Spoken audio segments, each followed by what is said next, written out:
भगवान शिव की कृपा से, करुणा से, उनकी उदारता से ये पवित्र पावन शिव महापुराण की कथा श्रवण करने का सौभाग्य प्राप्त हुआ। भाग्यशाली हैं सभी शिव भक्त जो इस पवित्र पावन शिव महापुराण की कथा को श्रवण करने के लिए पधारे हैं। कथा के मुख्य आयोजक श्री भैरमदेव शिव महापुराण सेवा समिति आरणी महाराष्ट्र जो इस कथा के मुख्य यजमान का पद ग्रहण करे हैं। सभी श्रोता भाई बहन जो इस पवित्र पावन कथा को श्रवण करने के लिए पधारे, ऐसी पवित्र पावन शिव महापुराण की कथा संपूर्ण जगत का कल्याण करने वाली, संपूर्ण जगत का उद्धार करने वाली ऐसी पवित्र कथा का लाभ आप और हम आरणी यवतमाल की इस पवित्र भूमि पर बैठकर कर रहे हैं। और तेरी कृपा बिना एक भी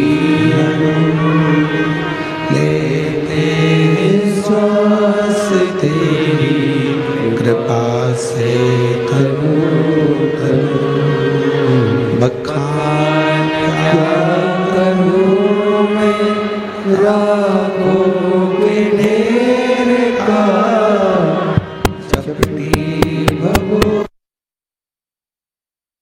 जाना हुएगा हे गंगाधार मोती द्वार ओंकार भोले ओंकार आयो शरण तिहारी शंभु तार तार तू बखान क्या करूं मैं रागों के ढेर का चपटी भगोद में खजाना हुएगा हे गंगाधार मुक्ति द्वार ओंकार तू भोले ओंकार तू आयो शरण तिहारी शंभु तार तार तू। भगवान शिव ओगरदानी तरकालदर्शी कैलाशी अविनाशी शिव तत्व को स्मरण करना, भगवान शंकर की पवित्र कथा को श्रवण करना और इस पवित्र पावन भूमि पर सिद्धेश्वर शिव महापुराण की कथा ये चल रहे हैं। देखो तो सही सुनो आके। सिद्धेश्वर शिव महापुराण की कथा श्रवण करने का सौभाग्य बाबा देवाधिदेव महादेव की कृपा से आप और हमको प्राप्त हुआ है। शिव एक विश्वास का प्रतीक है।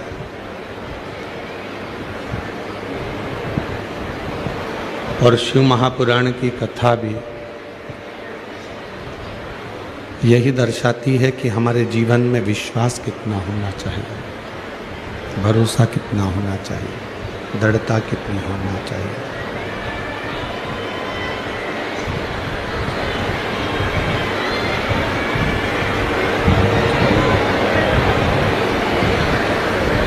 कितना भरोसा, कितना विश्वास, कितनी दृढ़ता अपने जीवन में हम शिव जी से करें। शिव तत्व कहता है, भगवान शंकर की कथा कहती है, शिव पुराण कहती है।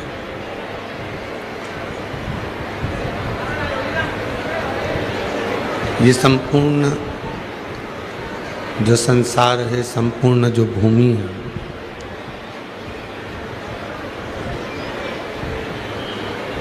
एक रंग मंच की तरह है।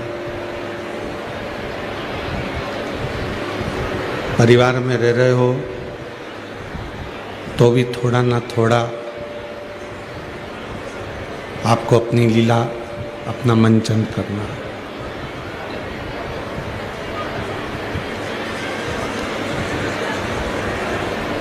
रिश्तों में रह रहे हो तो भी थोड़ा ना थोड़ा मंचन करना है।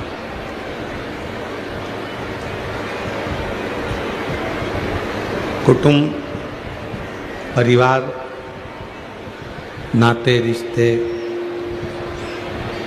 ये जितने भी हैं, ये कहीं ना कहीं हमको दर्शाते हैं कि हम हमारा मंचन कर रहे हैं। पर इस संपूर्ण जगत को कठपुतली की तरह नचाने वाला कोई और नहीं,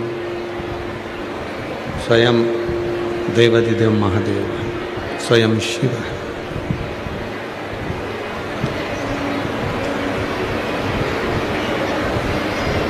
और उन्हीं शिव को पहचानने में हमारा संपूर्ण जीवन निकल जाता है।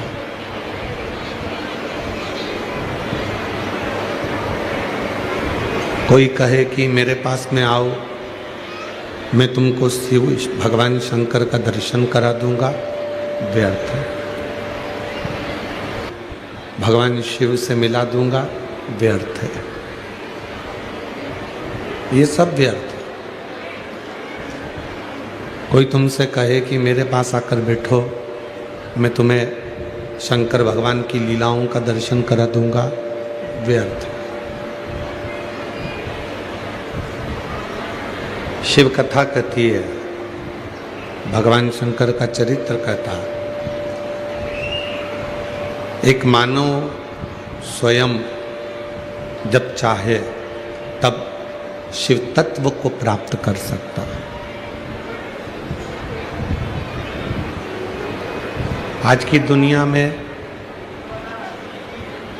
समझाने वाले बहुत मिलेंगे पर समझने वाले कम मिलेंगे।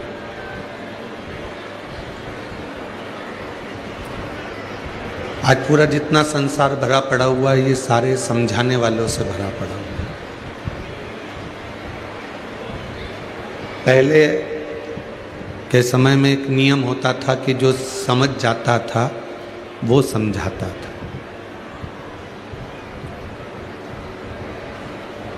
जिसने समझ लिया कि हाँ ये ऐसा है, फिर वो समझाने का प्रयास करता था। पर आज का जो समय है, इस समय में लोग समझते कम हैं और समझाते ज़्यादा।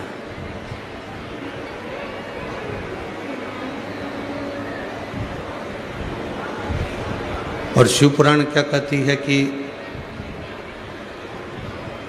जिसने गुलाब जामुन खाई है वही गुलाब जामुन का स्वाद बता सकता है।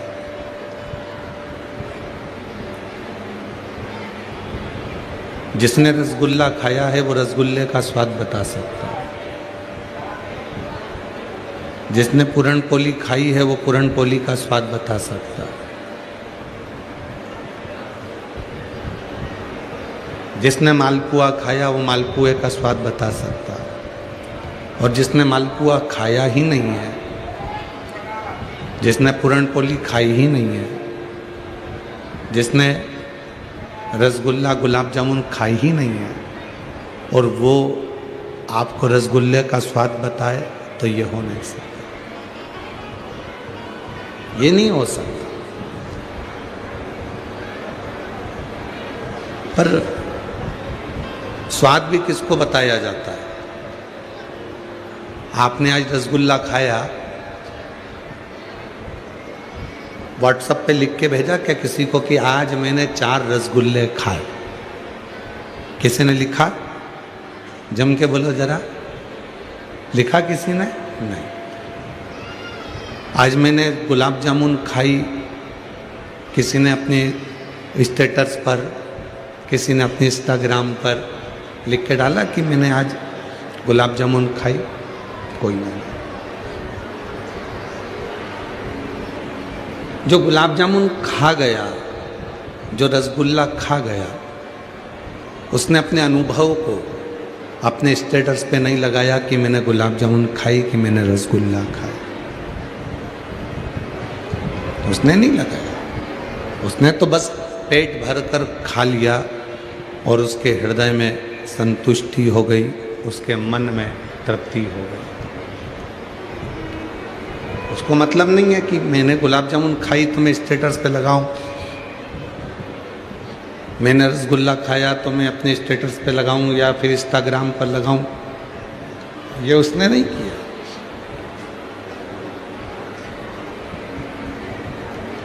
केवल उसने अनुभव किया कि मैंने जो खाया वो मुझे तृप्ति है। कोई पूछेगा तो मैं कह सकती हूँ कि मैंने रसगुल्ला खाया था और उसका स्वाद ऐसा था। कोई पूछेगा तो मैं कह सकती हूँ कि मैंने गुलाब जामुन खाई थी, उसका स्वाद ऐसा था। उसी तरह शिव महापुराण की कथा भी यही कहती है। आप जब भगवान शंकर की मंदिर में जाते हैं, शिव जी को एक लोटा जल चढ़ाते हैं, शिव का गुणगान करते हैं, शिव का स्मरण करते हैं, शिव भक्ति करते हैं, शिव मंत्र जाप करते हैं, श्री शिवाय नमस्तुभ्यम का स्मरण करते हैं, या भगवान शंकर की भक्ति में डूबे रहते हैं, और कोई तुमसे पूछे क्यों तू मंत्र जपती है तो तुझे कोई फायदा हुआ क्या, तो बस उसी तरह से हो जाना कि भैया मैंने गुलाब जामुन तो खाई है, पर मैं इंस्टाग्राम पे नहीं डाल सकती कि मैंने कितनी खाई है, मैं स्टेटस पे नहीं लगा सकती कि मैंने रसगुल्ला कितना खाया है, मैं किसी को बता नहीं सकती कि मैंने मालपुआ कितना खाया है। बस उसी तरह से श्री शिवाय नमस्तुभ्यम का जब जप करो, जब भजन करो, जब स्मरण करो, जब कीर्तन करो, राम कृष्ण हरि राम कृष्ण हरि राम कृष्ण हरि हरि विठ्ठल पांडुरंगा विठ्ठल पांडुरंगा विठ्ठल, जब जपो। कितना जप लिया ये ना बताओ, कितना भज लिया ये ना बताओ, बस इतना करो कि ये अनुभव मेरा है और ये आनंद भी मेरा, किसी दूसरे का नहीं। ये आनंद मेरी जिंदगी का वो आनंद है जिस आनंद में मैं परमात्मा की भक्ति में डूब जाता हूँ। और वो आनंद, एक बार संत श्री तुकाराम जी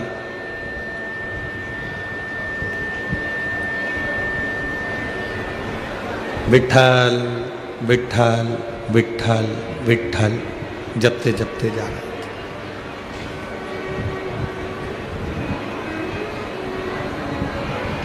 अपनी मस्ती में संत तुकाराम जी जा रहे थे, विठ्ठल पांडुरंगा विठ्ठल राम कृष्ण हरि विठ्ठल।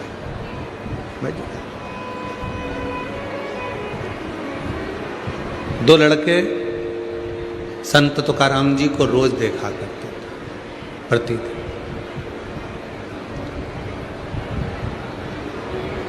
और संत तुकाराम जी अपनी मस्ती में चले जाते थे। उन्होंने कभी किसी से कुछ नहीं कहा। संत तुकाराम जी अपनी मस्ती में विठ्ठल पांडुरंगा पांडुरंगा विठ्ठल विठ्ठल विठ्ठल जपते।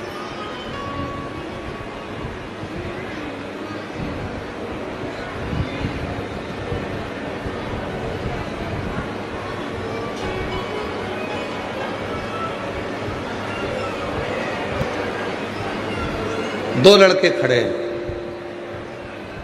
तुकाराम जी को रोज देखते हैं। तुकाराम जी कुछ नहीं कहते, अपनी मस्ती में चले जाते।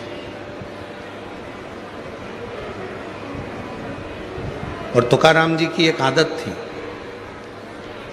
कोई देख रहा है ना तो वहां थोड़ी देर खड़े होकर रामकृष्ण परमहंस की तरह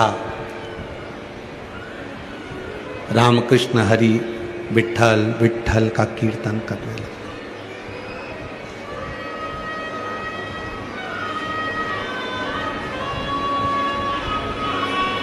तीन दिन निकला, 4 दिन निकला, 5 दिन निकला, संत तुकाराम जी विट्ठल विट्ठल जपते। जो वो दो लड़के थे वो दोनों कुछ ना कुछ नशा करने के लिए वहाँ बैठते थे। ये नशा करने वालों की आदत रहती है, मदिरा पीने वालों की आदत रहती है, मदिरा पीने वालों की आदत रहती है। 2-3 दोस्त मिल जाते हैं, रास्ता जहाँ सूना रहता है, मार्ग जहाँ सूना रहता है, जहाँ कोई नहीं आता जाता है, उस मार्ग में उस रास्ते में जाकर बैठ जाते हैं और मदिरा पीना प्रारंभ कर। सूना रास्ता दिखा, इन्होंने अपना गाड़ी को रोका, बैठे और मदिरा पीना चालू कर।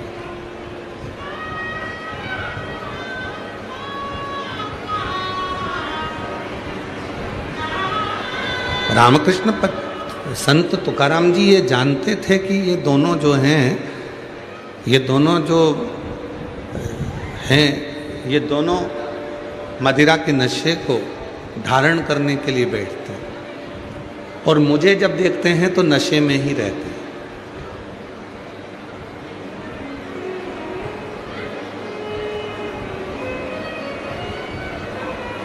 एक दिन, 2 दिन, 3 दिन, 4 दिन, 5 दिन संत तुकाराम जी विट्ठल विट्ठल कहकर जाते।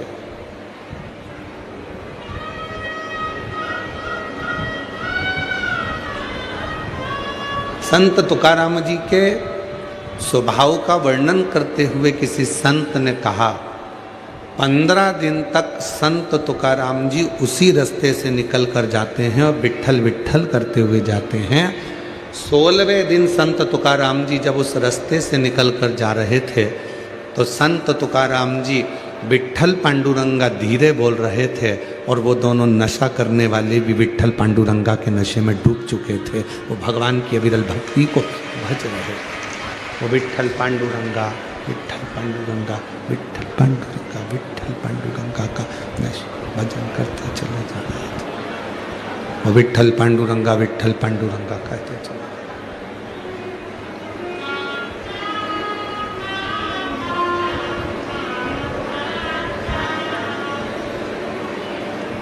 वो अपनी मस्ती में मस्त होता और पांडुरंग पांडुरंग पांडुरंग विठ्ठला,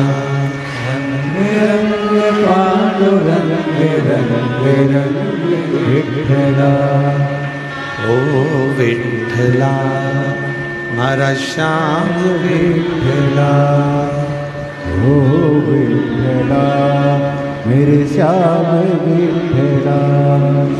रंग रंग पांडुरंग रंग रंग विठ्ठला,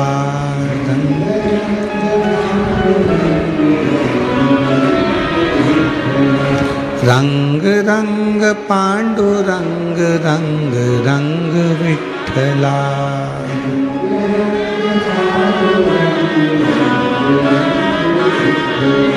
सभी पंडाल में से रंग रंग पांडुरंग रंग रंग विठ्ठला,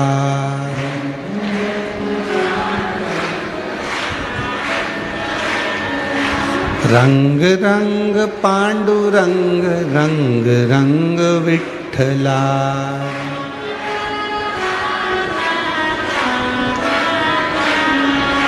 ओ विठ्ठला माझा श्याम विठ्ठला, ओ विठ्ठला माझा श्याम, ओ विठ्ठला माझा श्याम विठ्ठला, ओ विठ्ठला माझा श्याम। रंग रंग पांडुरंग रंग रंग विठ्ठला,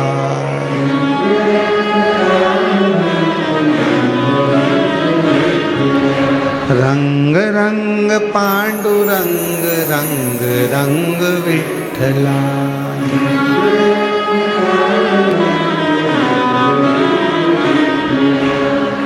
भगवान पांडुरंगा का भजन संत तुकाराम जी अभी थोड़े से चुप हुए और वो जो दोनों नशा करने वाले थे, मदिरा के नशे में डूबने वाले थे, वो दोनों हरि विठ्ठल हरि विठ्ठल हरि विठ्ठल हरि विठ्ठल, पांडुरंगा हरि विठ्ठल का उच्चारण कर, वो दोनों उच्चारण कर।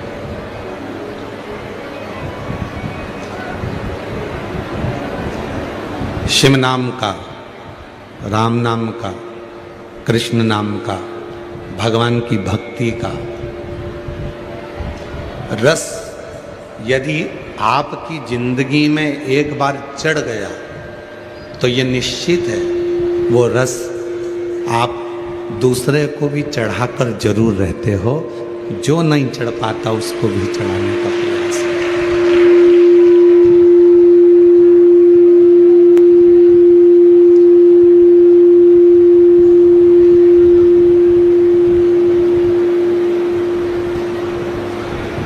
जो शिव के रस में डूबा हुआ है, जो राम के रस में डूबा हुआ है, जो कृष्ण के रस में डूबा हुआ है, जो भगवान के रस में डूबा हुआ है, भगवान की विरल भक्ति के रस में डूबा हुआ है, उस रस में डूबा हुआ व्यक्ति दूसरे को भी रस में डुबाने का प्रयास करता है।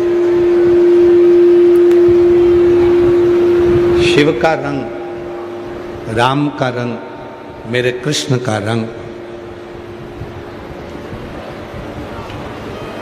माँ जगतजननी दुर्गा भवानी का रंग, दत्त का रंग, स्वामी समर्थ का रंग, भगवान की विरल भक्ति का रंग एक ऐसा रंग होता है जिस रंग में व्यक्ति अकेला सराबोर नहीं होता, दूसरे को भी बोल देता। वो दूसरे को भी उसमें बोलता है, वो अकेला उसमें नहीं।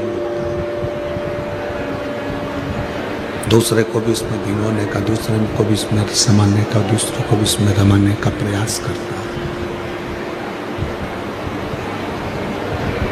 यहाँ होली का त्यौहार मनाते हो आप लोग? जम के तो बोलो, मनाते हो होली का त्यौहार? तो होली के त्यौहार में क्या होता है, कोई भी एक व्यक्ति, एक दोस्त या परिवार का कोई एक व्यक्ति अगर उसको रंग लग गया, कलर लग गया, तो निश्चित है वो दूसरे को रंग कर ही मानता। दूसरे को रंगे बिगर वो रहता ही नहीं। पत्नी को रंग लगा तो वो पति को जरूर लगाएगी। देव अपने स्थान पर बैठकर भगवान शिव को अपने मन को याद करिए, दिल से प्रार्थना करिए, निवेदन करिए, विनय करिए। जहाँ जगह मिले वहाँ बैठकर बाबा को अपने मन का भाव कहो, प्रार्थना करिए, विनय करिए, निवेदन करिए। हृदय से बाबा को अपने मन का भाव कहिए।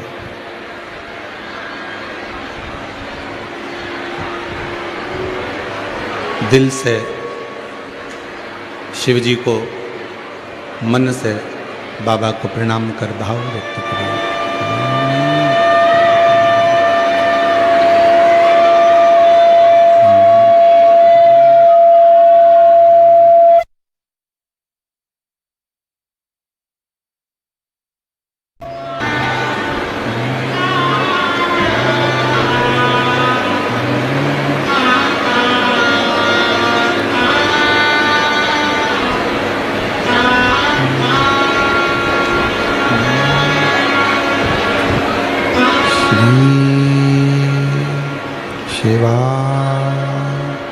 नमस्तो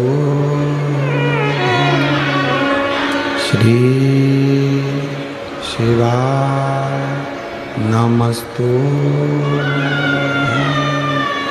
श्री शिवाय, नमस्तो श्री शिवाय, नमस्तो श्री शिवाय, नमस्तुभ्यं। भोला सब दुख काटो मारा, ओ भोला सब दुख काटो माला। शिव शंकर जपो तेरी माला, भोले बाबा जपो तेरी माला। भोला सब दुख काटो माला, ओ भोला सब दुख काटो माला। वेश है मंगल का, वेश है मंगल का। शमशान वासी हमारा, शमशान वासी हमारा। ओ भोला सब दुख काटो, ओ भोला सब दुख काटो।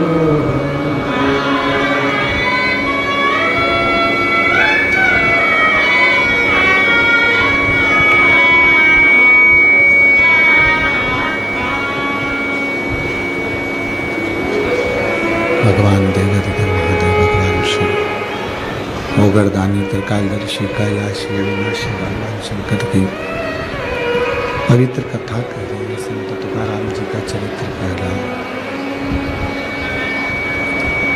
संत तुकाराम जी का चरित्र वर्णन कर रहा है, शिव तत्व कह रहा है, भगवान शंकर की कथा कर रहे हैं, शिव महापुराण की कथा कर रहे हैं, शिव तत्व कह रहा है। दो नशे करने वाले के मुख से भी भगवान हरि विठ्ठल पांडुरंगा का स्मरण करा देते हैं संत तुकाराम जी।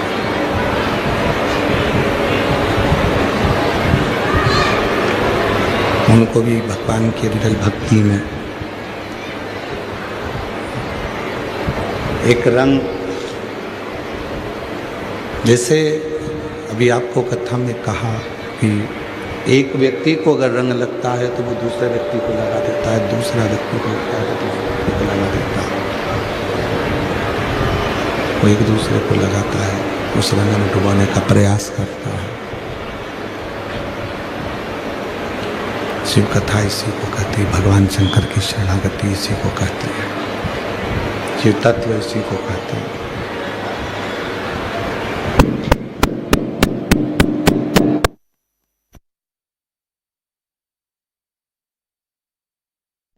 इसी को कहती है कि शिव तत्व शंकर की शरणागति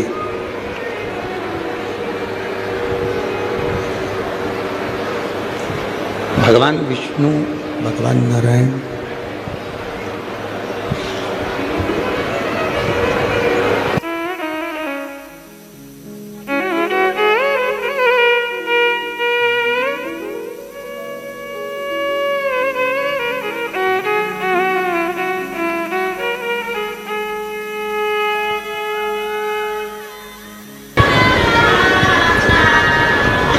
शिव कथा कहती है, भगवान शंकर की कथा वर्णन कर रही है, शिव तत्व कह रहा है,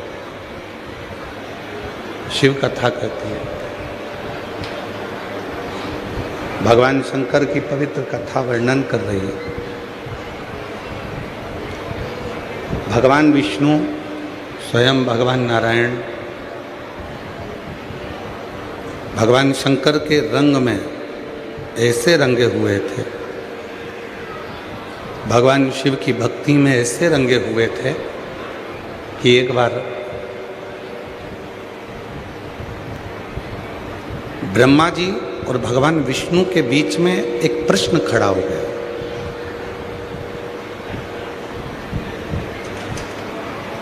ब्रह्मा जी के मन में ये भाव उत्पन्न हो गया कि ये संपूर्ण सृष्टि का रचना करता, ये संपूर्ण सृष्टि का रचना बस मैं ही कर रहा हूँ, बाकी का कोई नहीं कर रहा। इस सृष्टि की रचना करने वाला केवल हूँ तो मैं ही हूँ, बाकी का कोई दूसरा नहीं, कोई दूसरा रचना नहीं कर रहा। पर भगवान विष्णु उनको समझा रहे, भगवान नारायण उनको समझाने का प्रयास कर रहे कि ये रचना केवल तुम्हारी नहीं है। जब तक शिव की कृपा ना हो, शंकर की करुणा ना हो, शिव की दया ना हो, तब तक ये रचना तुम्हारी हो ही नहीं सकती। दुनिया के लोगों को क्या लगता है कि घर चला रहा हूं तो मैं चला रहा हूं, दुकान चला रहा हूं तो मैं चला रहा हूं। उसी तरह ब्रह्मा जी के मन में भी संशय उत्पन्न हो गया था। ब्रह्मदेव के मन में भी संशय था, और ब्रह्मा जी के मन में संशय ये था कि इतनी बड़ी जो सृष्टि की रचना है ये केवल मैंने ही करी है, बाकी के कोई इस रचना को कर नहीं सकता। और कथा क्या कहती है? प्रभु आपकी कृपा से सब काम हो रहा, भोले आपकी कृपा से सब काम हो रहा है। करते हो भोले बाबा मेरा नाम हो रहा है, करते हो भोले बाबा मेरा नाम हो रहा है। प्रभु आपकी कृपा से सब काम हो रहा है। कथा कहती है कि संपूर्ण जगत में भगवान विष्णु का चरित्र कहता है कि भगवान नारायण कहते हैं कि संपूर्ण जगत का पालन करता, संपूर्ण जगत का संहार करता और संपूर्ण जगत को साधने वाला यदि कोई एक है तो वो केवल शिव है। और ब्रह्मा जी उसको स्वीकार नहीं करते, ब्रह्मदेव उसको स्वीकार करने को तैयार। यहाँ का एक एक शिवालय, यहाँ का एक एक शंकर जी का मंदिर, एक एक शिव तत्व।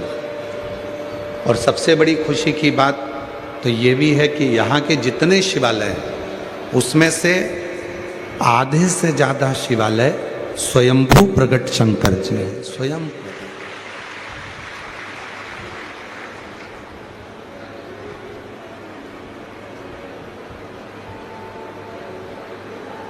और जहाँ शिव है उसके पास में शक्ति जरूर होती है।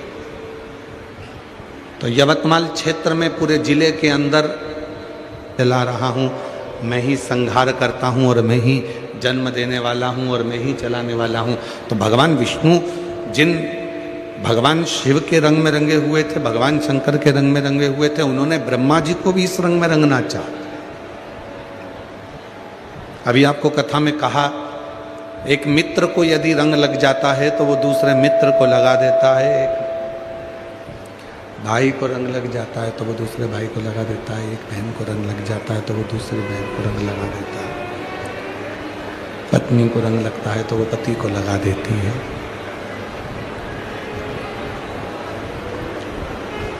उसी तरह भगवान विष्णु ने जो शिव रंग रंगा है, भगवान नारायण को जो शंकर का रंग जो लगा हुआ है वो रंग उन्होंने ब्रह्मा जी को रंगाना चाहा। पर किसी किसी व्यक्ति के जीवन में ऐसा होता है कि जो बहुत उन्नति की सीढ़ी पर चढ़ जाता है, बहुत तरक्की की सीढ़ी पर चढ़ विराजमान हो जाता है, बहुत ऊंचे पद पर जो पहुंच जाता है, कोई अच्छी प्रतिष्ठा हो गई, धन हो गया, वैभव हो गया, सत्ता हो गई, दौलत हो गई, कोई अच्छा पद मिल गया, कुर्सी मिल गई, तो वो फिर दो चीज़ें उसके सम्मुख में आ जाती है। जैसे ही पद बढ़ा, कुर्सी बढ़ी, प्रतिष्ठा बढ़ी, मान बढ़ा, धन बढ़ा, वैभव बढ़ा, तो आडंबर लगने लगता सब। और शिव महापुराण की कथा क्या कहती है, भगवान शंकर का चरित्र क्या कहता है? सारे देव देव हैं और उसमें एक देव मेरा देव अधिदेव महादेव है, मेरा शिव। जितने व्रत माता लक्ष्मी ने नहीं करे, जितने व्रत माता सरस्वती ने नहीं करे, जितने व्रत किसी इंद्राणी ने नहीं करे, जितने व्रत किसी देवता ने नहीं करे, उतने व्रत मेरी माँ जगज्जननी जगदम्बा, उतने व्रत मेरी माँ आद्य शक्ति पार्वती माँ धारण करती है। जितने कोई ना कर पाया उतने व्रत मेरी माँ जगत जननी जगदम्बा। क्यों? माँ जगत जननी ये दिखाना चाहती है, माँ जगत जननी ये बताना चाहती है, माँ जगत जननी ये दिखाना चाहती है कि पद बढ़े, प्रतिष्ठा बढ़े, नाम बढ़े, शोहरत बढ़े, इज्जत बढ़े, धन बढ़े, तो उसके साथ में तुम्हारी श्रद्धा और तुम्हारा विश्वास भी बढ़ना चाहिए। तुम्हारी श्रद्धा भी बढ़े और विश्वास भी।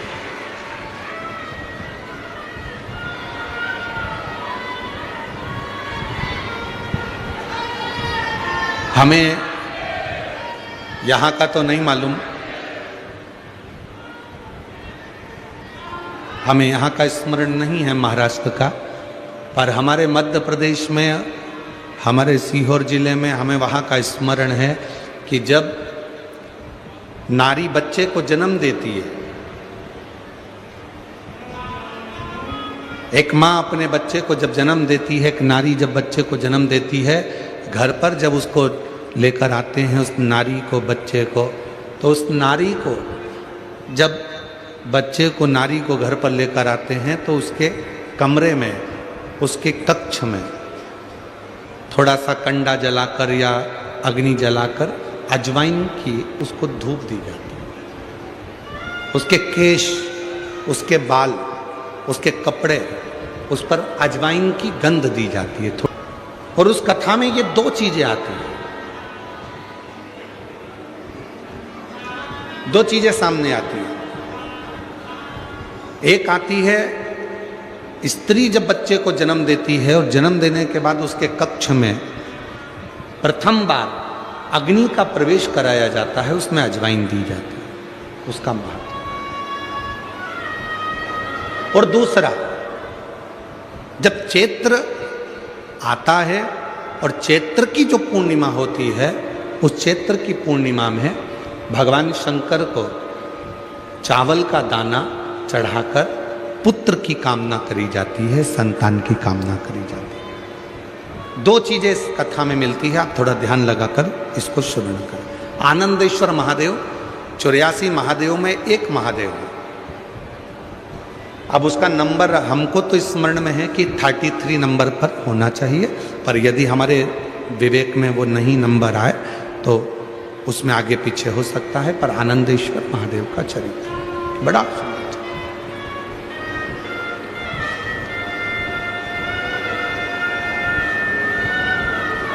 एक नगर में एक राजा हुआ जिनका नाम था अनमित्र।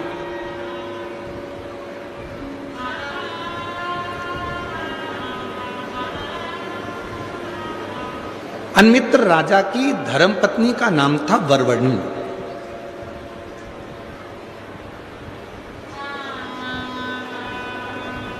वरवर्णी उनकी पत्नी थी। वरवर्णी एक पर्वत की बेटी थी।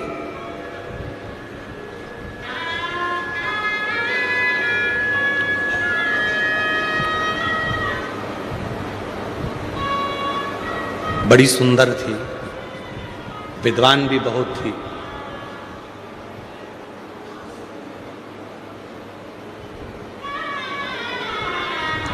उसकी विद्वत्ता बड़ी श्रेष्ठ थी। अनमित्र की धर्मपत्नी वरवर्णी गर्भ से हो गई और गर्भ से होने के बाद समय निकला और समय निकलने के बाद उसके गर्भ से एक बच्चे ने जन्म लिया। पहली बार वरवर्णी उस बच्चे को जन्म देने के बाद उस बच्चे को देखती है तो उसकी जिंदगी में उसको आनंद की अनुभूति होती है। और कौन मां है जो बच्चे को देखकर आनंद ना पावे? जब गोदी में बच्चा आता है, गोदी में लाल आता है, तो माता के चेहरे पर प्रसन्नता बढ़ जाती है। कष्ट कितना भी झेला हो उसने, कष्ट कितना भी झेल हो, पर बच्चे को देखकर उसके जीवन में खुशी आ जाती है, उसके जीवन में एक आनंद आ जाता है। कितना भी कष्ट क्यों ना झेले, कितना भी कष्ट से क्यों ना बीती, कितने भी कष्ट से वो निकले। पर उसने अपने बच्चे को देखा और उसके जीवन में खुशियां आ गई, उसके जीवन में आनंद आ गया।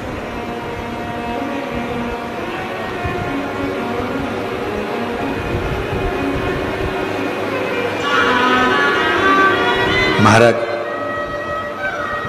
वरवरिणी अपने पुत्र को देखती हैं, अपने बेटे को देखती हैं, तो उनके जीवन में एक आनंद का अनुभव होने लगता है,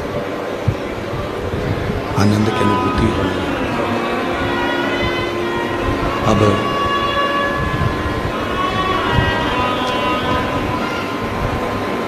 वरवरिणी उस पुत्र को लेकर अपने कक्ष में गई,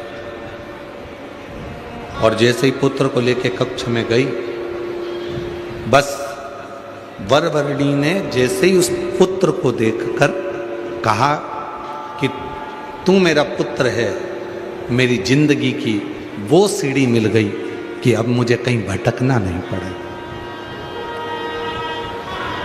कहीं भटकना नहीं पड़ेगा। जो बालक गोदी में था उसने बोलना चालू कर दिया।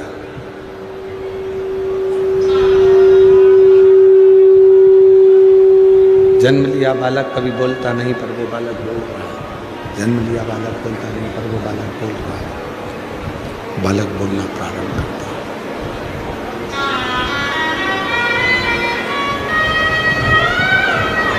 वरवरिणी ने तो सोचा था कि कभी कोई बालक बोलता ही नहीं है। वो बालक ने बोलना प्रारंभ कर दिया।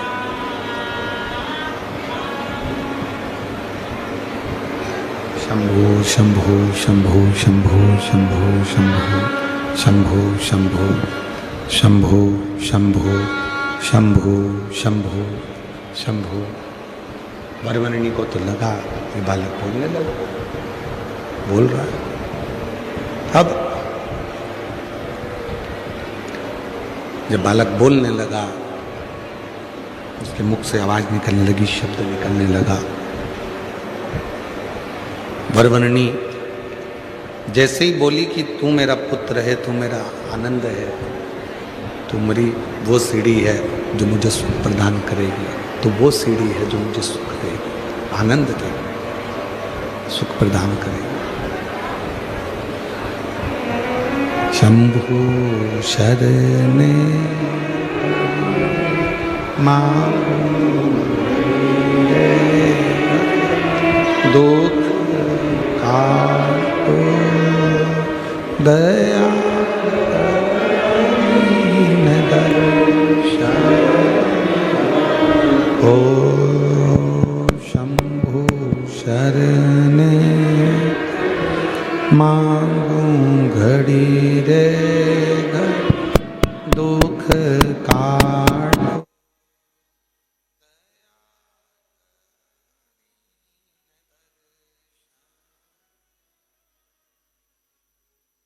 वरवरिणी को लगा पुत्र बोलना प्रारंभ कर दिया, और बेटे ने जैसे ही बोलना प्रारंभ करा, पुत्र ने जैसे ही बोलना प्रारंभ करा,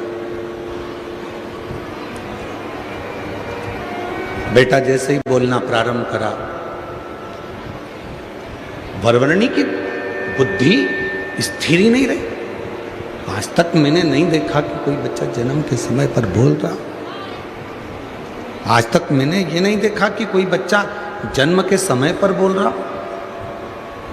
जन्म लेते से ही बच्चे की वाणी आ गई, जन्म लेते से ही बच्चा बोलना प्रारंभ कर दिया।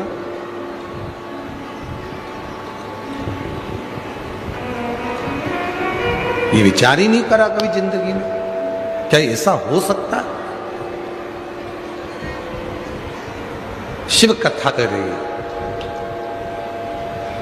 अवंतिका खंड, स्कंद पुराण, आनंदेश्वर महादेव की कथा वर्णन कर रही है।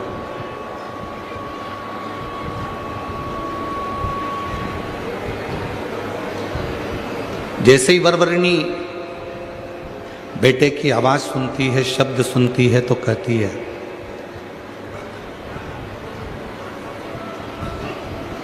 तुम क्या कहना चाहते हो? बच्चा कहता है कि आप कहती हो कि मैं तुम्हारी सोने की सीढ़ी हूं, सामने एक बिल्ली बैठी है, वो इंतजार कर रही है कि माँ यहाँ से निकल कर जाए और मैं इस मांस के छोटे से टुकड़े को, इस बच्चे को लेकर भाग जाऊं, खा जाऊं।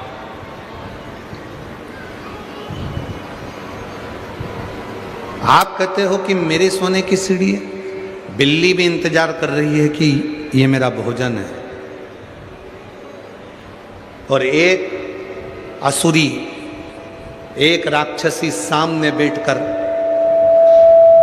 मुझे झांक रही है, जातहरणी, जिसका नाम है जातहरणी। वो भी मुझे देख रही है, वो भी मुझे खाना चाहती है, वो भी मुझे ले जाना चाहती है। जातहरणी का मतलब मालूम है? एक असुर हुए थे, दुस्सह असुर। ब्रह्मा जी जब तप साधना कर रहे थे और तप साधना करने के बाद ब्रह्मा जी को जब बार बार उनको परेशान किया जा रहा था उस तप साधना में, तो एक असुर प्रकट हो गए थे जिसका नाम था दुस्सह। दुस्सह असुर की एक बेटी थी जिसका नाम था जातहरणी। जातहरणी का काम क्या था? जातहरणी को वर प्राप्त था कि 3 घर से बच्चों की चोरी करेगी। पहले घर से बच्चा चुराती थी, दूसरे घर में रखती थी, दूसरे घर का बच्चा उठाती थी, तीसरे घर में रखती थी, और तीसरे घर का बच्चा उठाती थी और उसका भोजन वो खुद करती थी।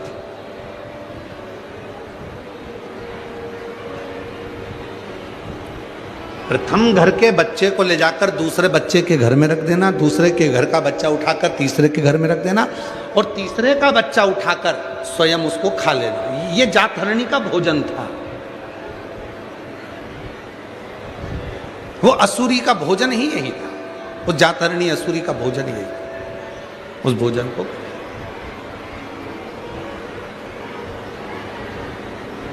बड़ा आश्चर्य और बच्चे के मुख से सुनना। बच्चे ने कहा कि एक तरफ तो बिल्ली बैठी है, वो भी मुझे खाना चाहती है, और दूसरी तरफ जातहरणी है जो मुझे उठा कर ले जाना चाहती है। और दरवाजा बजाया घर पर आकर। पापा ने जैसे दरवाजा बजाया, वो पप्पू बाहर आया। आकर उसने टॉफी खा रहा था। पिताजी ने, पिता की आदत रहती है आते से पूछते, क्या तेरी मम्मी नहीं दिख रही? आते से ही पूछेंगे, तुमचा आई कठे, आई कहाँ है? तुरंत आते से पूछेंगे। और उसने तुरंत आते से पूछा, क्यों तेरी माँ नहीं दिख रही, तेरी मम्मा नहीं दिख रही? इतने में बच्चा टॉफी खा रहा था, उसने देखा ही नहीं कि पापा है। उसने तो कह दिया, मम्मी पापा के साथ घूमने गई है। पापा ने एक थप्पड़ रख कर दिया, तेरा बाप यहां खड़ा, किसके साथ चली गई? तेरा पिता तो यहीं खड़ा। फिर वो गई किसके साथ? किसके साथ? बस इतना सुना। झूठ बोलना सिखा दिया मां ने। बच्चे को ट्यूशन में बैठकर पढ़ाना सिखाना पड़ता है। बच्चे को कोचिंग देना पड़ती है। केवल एक मोबाइल ऐसा होता है कि किसी बच्चे को मोबाइल की कोचिंग नहीं देना पड़ती है। बच्चा पैदा होने से पहले मोबाइल चलाना सीख जाता है, गर्भ में रहता है, और डॉक्टर कह देते हैं बेड रेस्ट, तो माँ दिन भर मोबाइल लेकर बैठी रहती है और बच्चा अंदर देखता रहता है, ऐसे खोलना है, ऐसे चलना है, व्हाट्सअप ऐसे चलाना है, इंस्टाग्राम ऐसे चलाना है, फेसबुक ऐसे चलाना है, ऐसे यूट्यूब चलाना है, ऐसे ये करना है। बच्चा अंदर बैठे बैठे बैठे बैठे सब सीख जाता है। फिर माँ उस बच्चे को सिखाती कुछ नहीं है, उसको अन्य पढ़ने की कोचिंग देगी, अन्य चीज की कोचिंग देगी, पर माँ मोबाइल की कोचिंग अपने बच्चे को नहीं देती है। बच्चा खुद गर्भ में रहकर मोबाइल चलाना सीख जाता है। अभिमन्यु जैसे, अभिमन्यु चक्रव्यूह में जाना सीख गया, पर आधे में माता सो गई तो नींद में वो नहीं, निकलना नहीं सीख।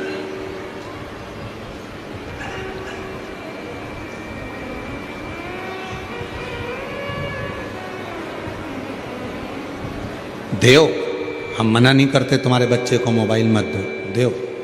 हम मना नहीं करते तुम्हारे बच्चे को मोबाइल मत दीजिए, दीजिए, पर उस बच्चे को मोबाइल भी उतना दीजिए जितना उसकी जिंदगी के लिए सार्थक हो। उसकी जिंदगी बिगाड़ दे तो वो मोबाइल किसी काम का नहीं।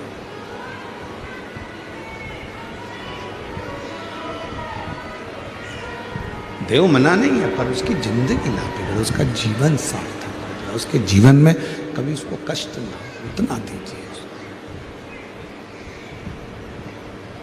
शिव कथा करिए, भगवान शंकर का चरित्र करिए।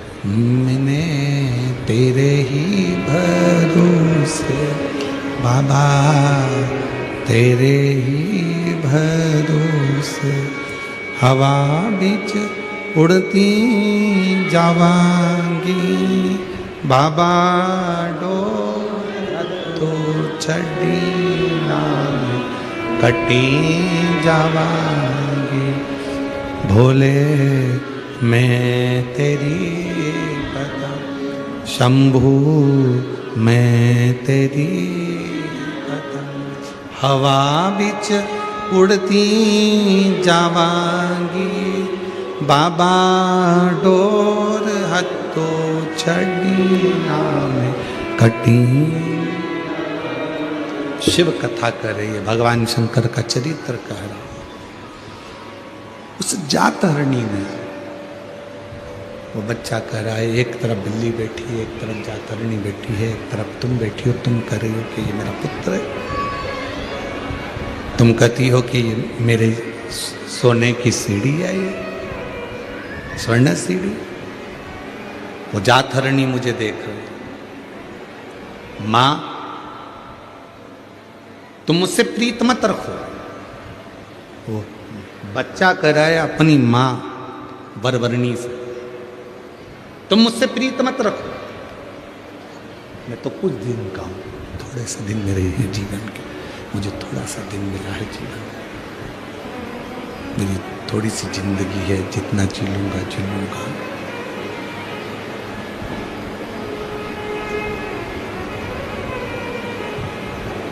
ये छोटा सा जीवन मुझे मिला, छोटा सा जीवन, तुम मुझसे प्रीत ना रखो, तुम मुझसे प्रीत मत रखो।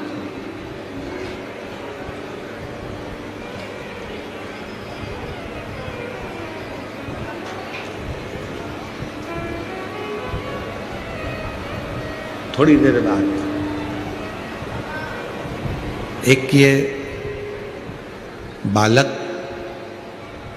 वरवरणी का और एक कपिल देव जी महाराज। कपिल देव जी महाराज ने भी अपनी माता देवहूति को ज्ञान दिया था, और वरवरणी का जो पुत्र हुआ है आनंद, उसने भी अपनी माता को ज्ञान दिया। देवहूति को जो ज्ञान मिला था, उस देवहूति ने उस ज्ञान से अपने जीवन को सार्थक कर लिया।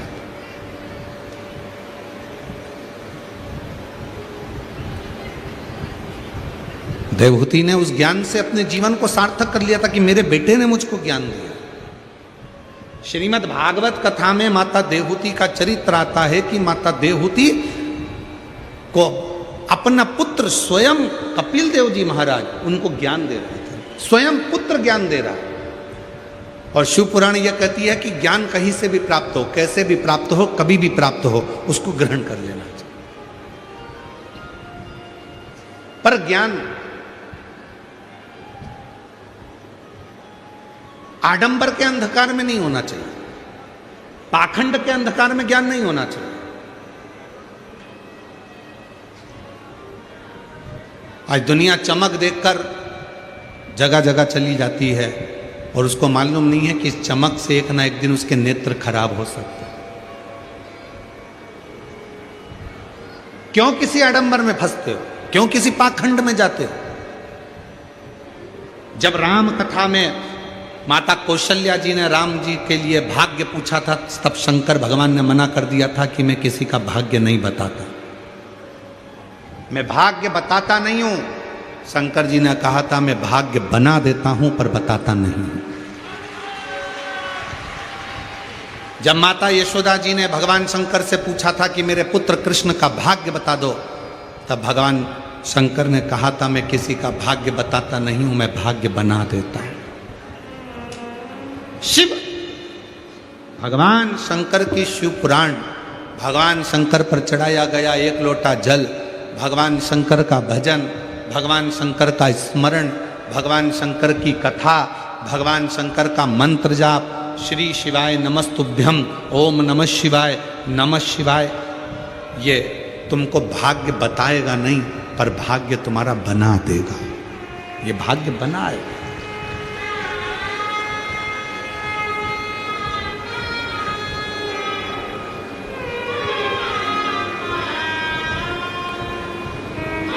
जो तुमसे कहे कि मेरे पास आकर बैठो मैं तुम्हारा भाग्य चमका दूंगा, बिल्कुल मत समझ लेना कि पक्का झूठ बोल रहा है। जो तुमसे बोले कि मेरे पास आना मैं तुम्हारा भाग्य बना दूंगा, समझ लेना झूठ बोल रहा है। कहीं मत जाओ, सारी समस्या का हल एक लोटा जल। जम के बोलो, सारी समस्या का हल। जब सियोर वाला बाबा इतना डंका पीट पीट के कह रहा है कि कहीं मत जाओ, एक लोटा जल चढ़ाओ, तुम्हारी किस्मत तुम्हारा भोलेनाथ बना देगा, कहीं मत जाओ, अपने घर के मंदिर में जाओ, अपने घर के पास के मंदिर में एक लोटा जल चढ़ाने जाओ, कहीं किसी चुंगल में मत फंसो, किसी के आडंबर में मत फंसो। क्यों फंसो? और फिर मिलते हैं वो नासिक जैसा महाराज, फिर मिला वो ऐसा भाग्य बताने के चक्कर में ना जाने कितनों की जिंदगी को बर्बाद कर कर बैठ गया।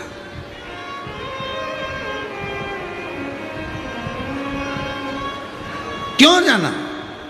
क्यों आडंबर में फंसना? क्यों पाखंड में फंसना? एक लोटा जल सारी समस्या का हल।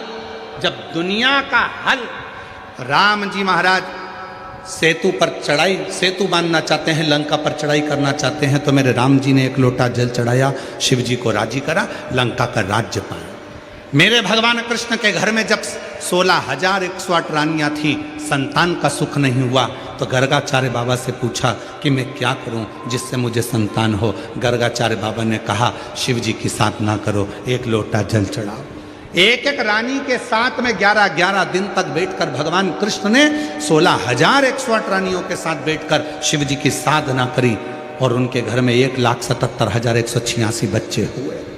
शिव की कृपा से, शंकर की करुणा से, शिव की बात, शंकर की साधना से।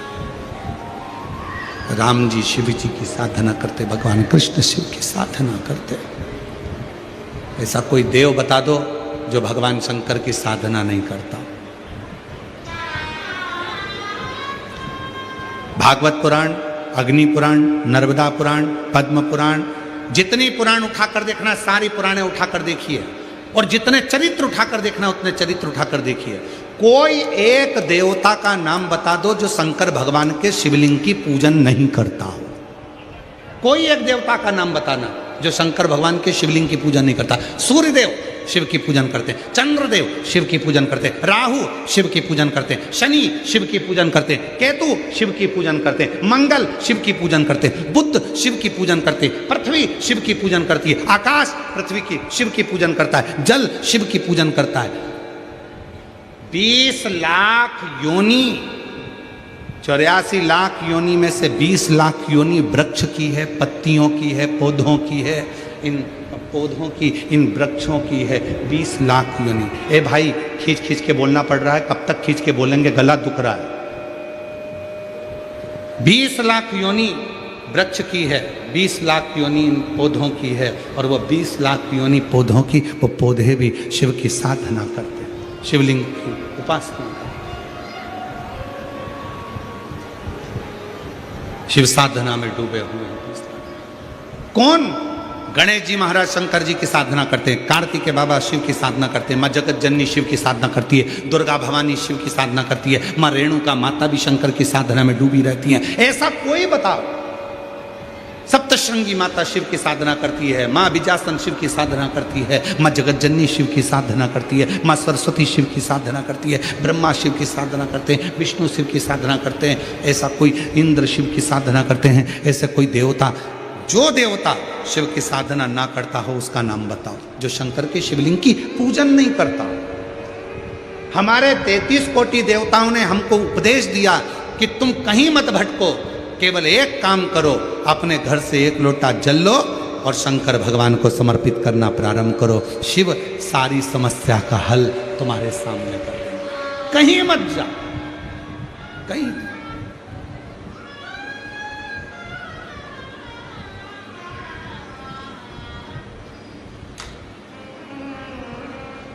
तुझ में राम, मुझ में राम, सब में राम समाया है। जित देखो उत राम की ही माया है। सब में राम समाया, कोई अलग, सब में जहाँ देखो वही राम है। सीहोर कौन कौन गया? हाथ उठाओ जरा। कुबेरेश्वर धाम गए हो आप लोग? वहां क्या कहा जाता है? कंकर शंकर। क्या कहते हैं? कंकर शंकर। वहां यह नहीं कहा गया कि कोई इंसान शंकर है, वहां यह नहीं कहा गया कि कोई बाबा जोगी सन्यासी शंकर है, वहां यह कहा गया कि कंकर शंकर है। आप कंकर को उठाओ, पूजन करो, शंकर माना, पूजा लेकर अपने घर आ गए। वो कंकर को शंकर मान गए, कंकर को शंकर। फिर ना कोई विचार, ना कोई सोच, ना कोई दृष्टि।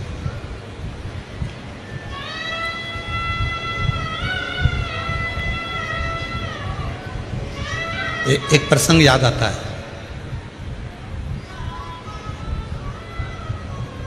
एक लड़का एक लड़की से कहता है, मैं तुझसे इतना प्रेम करती हूं, इतना प्रेम करता हूं, मैं तुझे इतना प्रेम करता हूं कि हर जगह जिसे देखूं मुझे तू ही नजर आती है।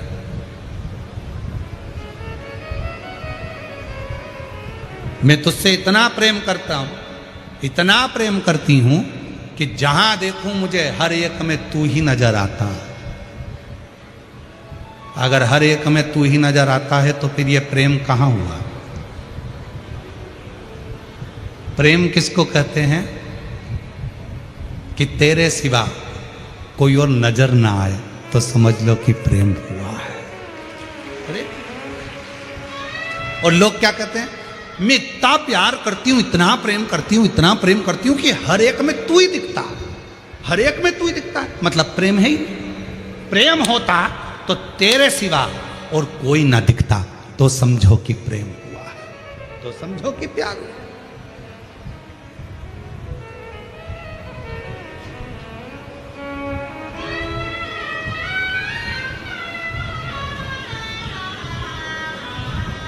राम में भी शिव दिखे, कृष्ण में भी शिव दिखे, हर एक में शिव दिखे। जिसको देख रहे हो, जिसका स्मरण कर रहे हो, उसमें शिव के सिवा कुछ ना दिखे, कुछ नहीं।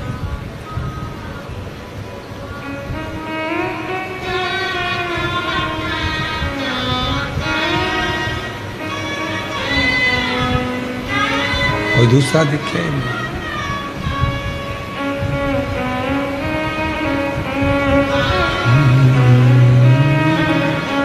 मेरे तन में भी शिव, मेरे मन में भी शिव, रोम रोम समाया तेरा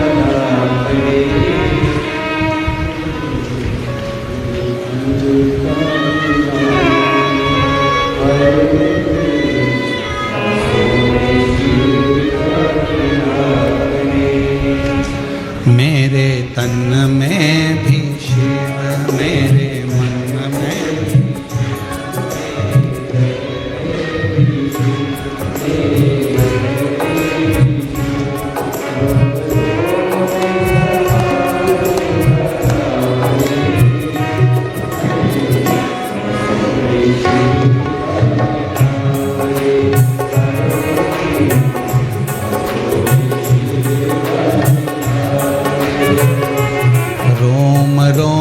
में समाया तेरा नाम रे, मेरे सांसों में तेरा ही।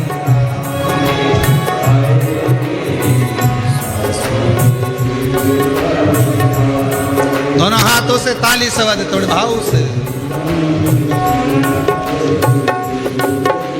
शिव जैसे चंदा में शिव, जैसे सूरज में शिव, अंबर तारों में समाया शिव का नाम रे। सांसों में शिव का नाम रे, आए मेरी सांसों में शिव का नाम रे।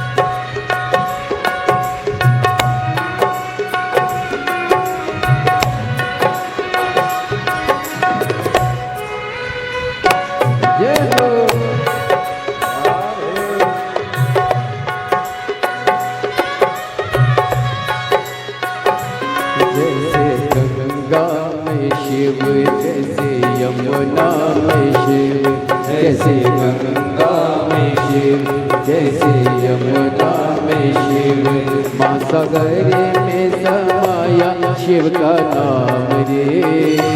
मेरी सांसों में शिव का नाम रे, हाय मेरी सांसों में शिव का नाम रे। जैसे कैलाश में शिव, जैसे धरती पे शिव, जैसे कैलाश पे शिव, जैसे धरती में शिव, कण कण में समाया शिव का नाम रे। सांसों में शिव का नाम रे, हाय मेरी सांसों में शिव का नाम रे।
जैसे गौरा में शिव, जैसे नंदी में शिव, जैसे गौरा में शिव, जैसे नंदी में शिव, गण गण में समाया शिव का नाम रे। सांसों में शिव का नाम रे, हाय मेरी सांसों में शिव का नाम रे। जैसे ध्यान में शिव, जैसे ज्ञान में शिव, जैसे ध्यान में शिव, जैसे ज्ञान में शिव, वेद पुराण में समाया शिव का नाम रे।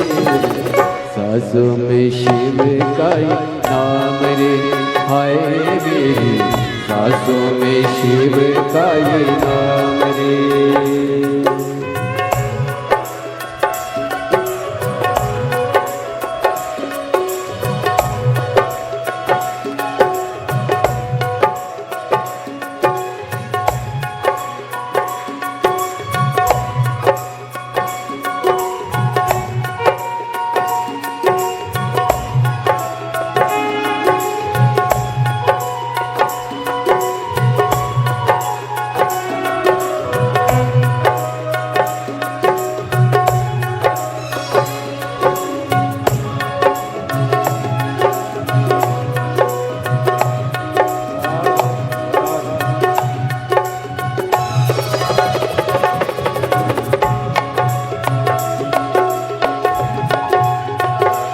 शंभो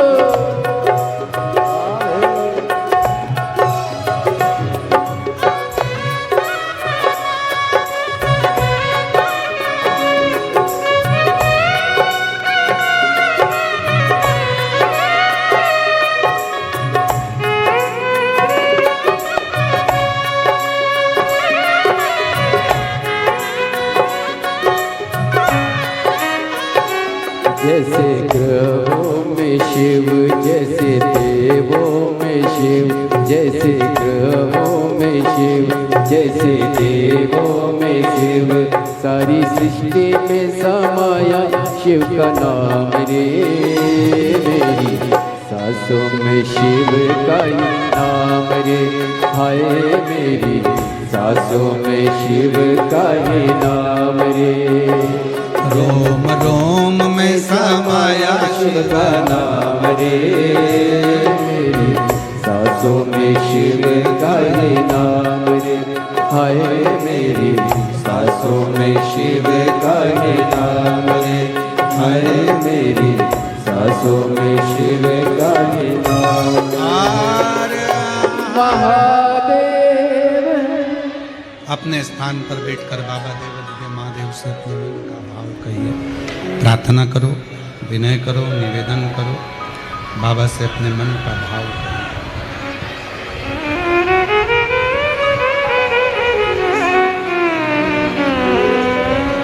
ये कथा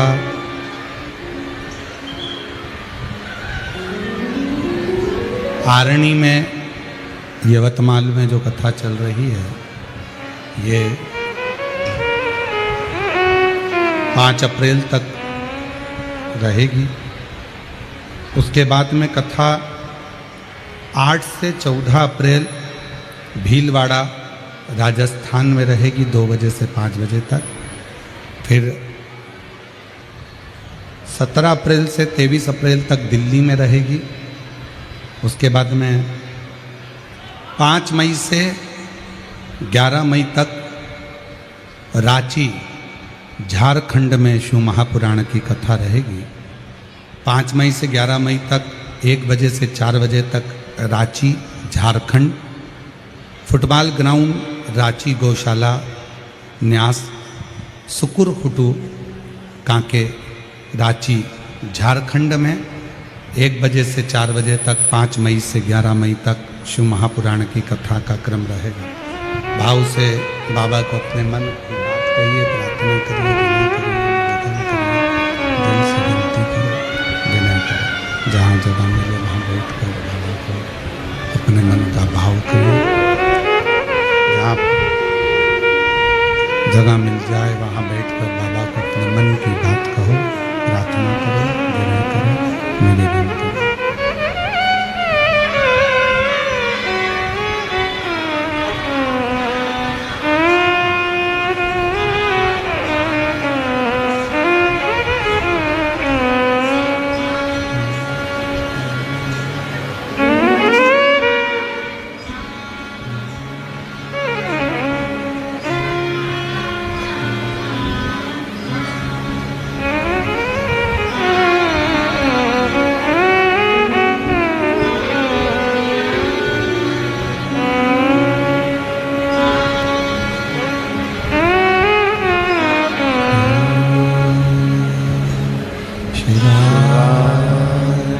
नमस्ते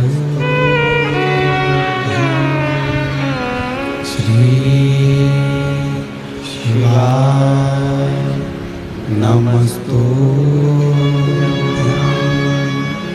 श्री शिवाय, नमस्तो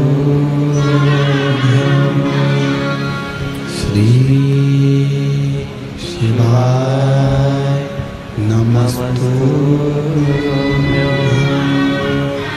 श्री शिवाय, नमस्तो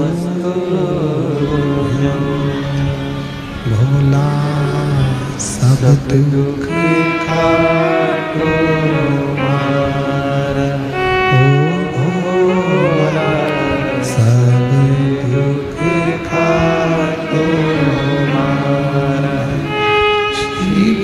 शंकर जपो तेरी माला, भोले बाबा जपो तेरी माला, भोला सब दुख काटो हमारा, ओ भोला सब दुख काटो हमारा। देश है मंगल मंगलकारी, देश है मंगल मंगलकारी, शमशान वासी हमारा,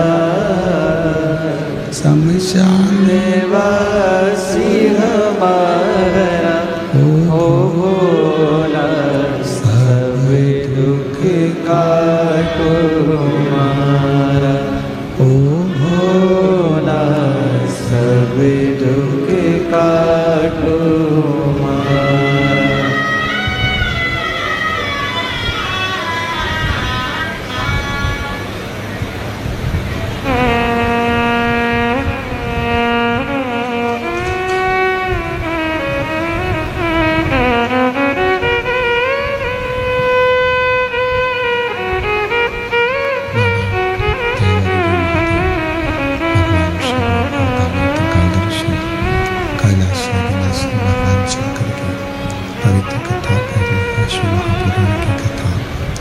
वर्णन कर रहे हैं, शिव तत्व कह रहे हैं, भगवान शंकर की कथा वर्णन कर रहे हैं, पवित्र कथा कह रहे हैं।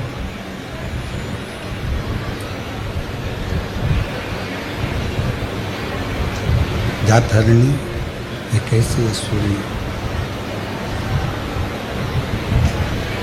एक ऐसी असुरी जातहरणी जो 3 जगह से बच्चों को लेकर जाती है। एक जगह से उठाती, दूसरी जगह रखती, दूसरी जगह से उठाती, तीसरी जगह रखती है, और तीसरी जगह के बच्चों को उठाकर खा लेती है। उसका भोजन बन जाता है, उसका भोजन बन जाता है।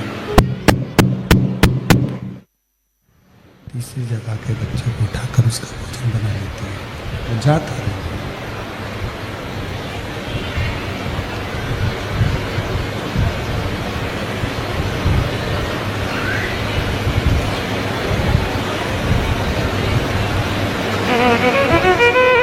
शिव तत्व कह रहे हैं, भगवान शंकर की कथा कर रही है, शिव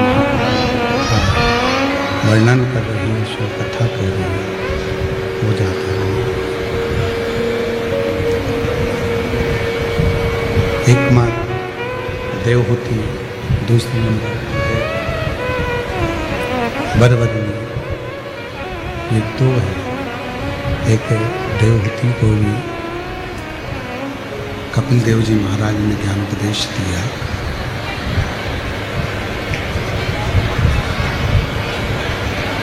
और वरवर्णी को भी उसके पुत्र ने ज्ञान उपदेश दिया।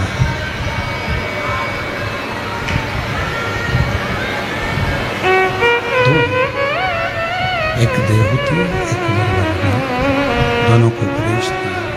दोनों को उपदेश दिया।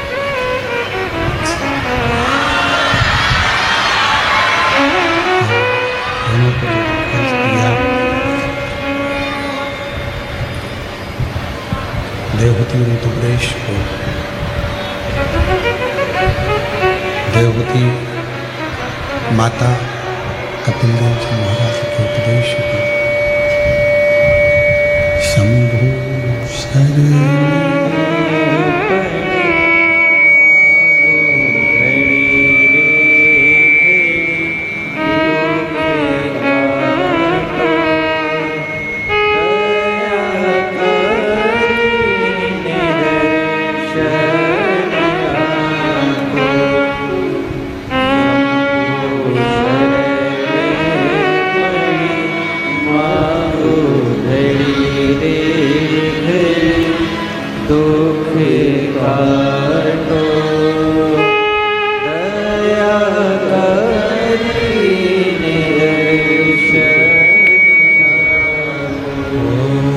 शंभु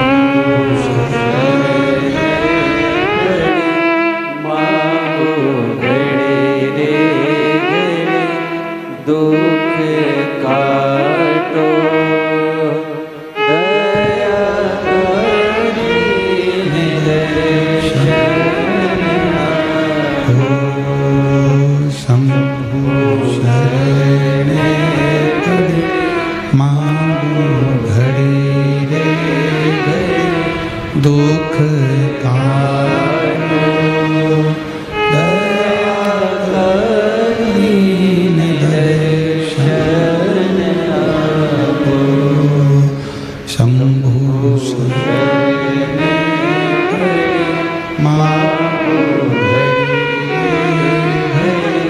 दुख काटो, दया दीन दर्शन आपो। एक देवहूति जिन्होंने कपिल देव जी महाराज के मुख से ज्ञान उपदेश लिया,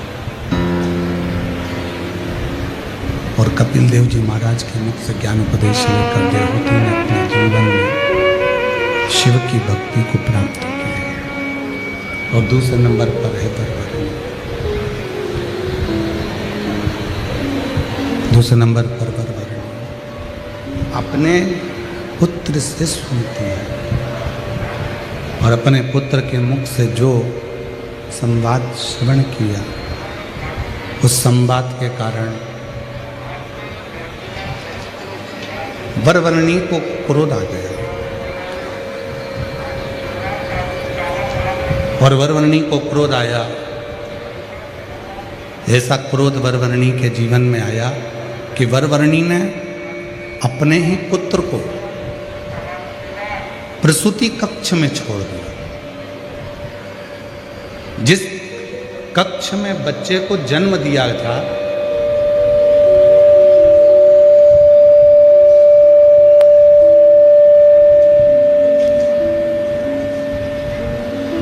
जिस कक्ष में बच्चे को जन्म दिया था, उसी कक्ष में अपने पुत्र को छोड़ दिया। क्यों? क्योंकि वो बच्चा उपदेश दे रहा था। अब दो उपदेश का क्रम शिव महापुराण कथा कह रही है। एक है माता देवहूति के लिए कपिल देव जी महाराज का उपदेश, और दूसरा है बरबरनी के लिए आनंद का उपदेश, बरबरनी के पुत्र आनंद का उपदेश। दो उपदेश।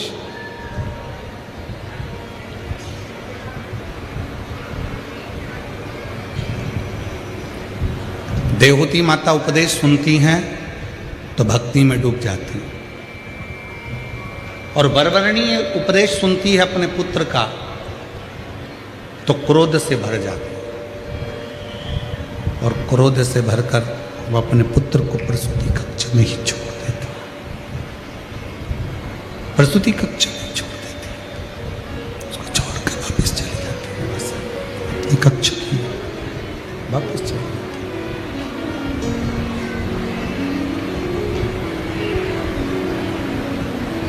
जब जैसे ही बरबरनी बेटे को प्रसूति कक्ष में छोड़कर गई, जैसे ही बरबरनी प्रसूति कक्ष में अपने पुत्र को छोड़कर गई, वैसे की वैसे ही जात हरणी आ गई, और वो जात हरणी जिसको वर था 3 स्थान से बच्चों को बदलने का, एक स्थान से लेकर जाती थी, दूसरे जहाँ बच्चे का जन्म हुआ था वहाँ रख देती थी, और वहाँ के बच्चे को उठाकर तीसरी जगह ले जाती थी, तीसरी जगह रखकर उसका भोजन करना, तीसरी जगह के बच्चे को उसको खाना था, उसको वर। जातरणी आई, बच्चे को उठाया बरबरनी के और लेकर राजा विक्रांत के यहां पहुंच गए।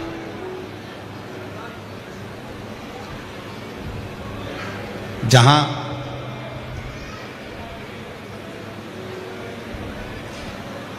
राजा विक्रांत की धर्मपत्नी के गर्भ से एक बच्चे ने जन्म लिया, और राजा विक्रांत के यहां उस जातहरणी ने बरबरनी के पुत्र को ले जाकर रख दिया, और राजा विक्रांत के बेटे को लेकर चली गई, और वहां से उठाकर एक बुद्ध ब्राह्मण के यहाँ पहुंच गई। बुद्ध ब्राह्मण के यहाँ जातहरणी ने राजा विक्रांत के बेटे को रख दिया, और बुद्ध ब्राह्मण के बच्चे को उठाकर ले गई, और उस बच्चे को वो खा गई, उस बच्चे को खा गई। अब बरवर्णी का बेटा जिसको वो लेकर चली गई थी वो तो लगा कि समाप्त हुआ, पर राजा विक्रांत के घर में जैसे ही वो बच्चे का जन्म हुआ खूब उत्सव मनाया।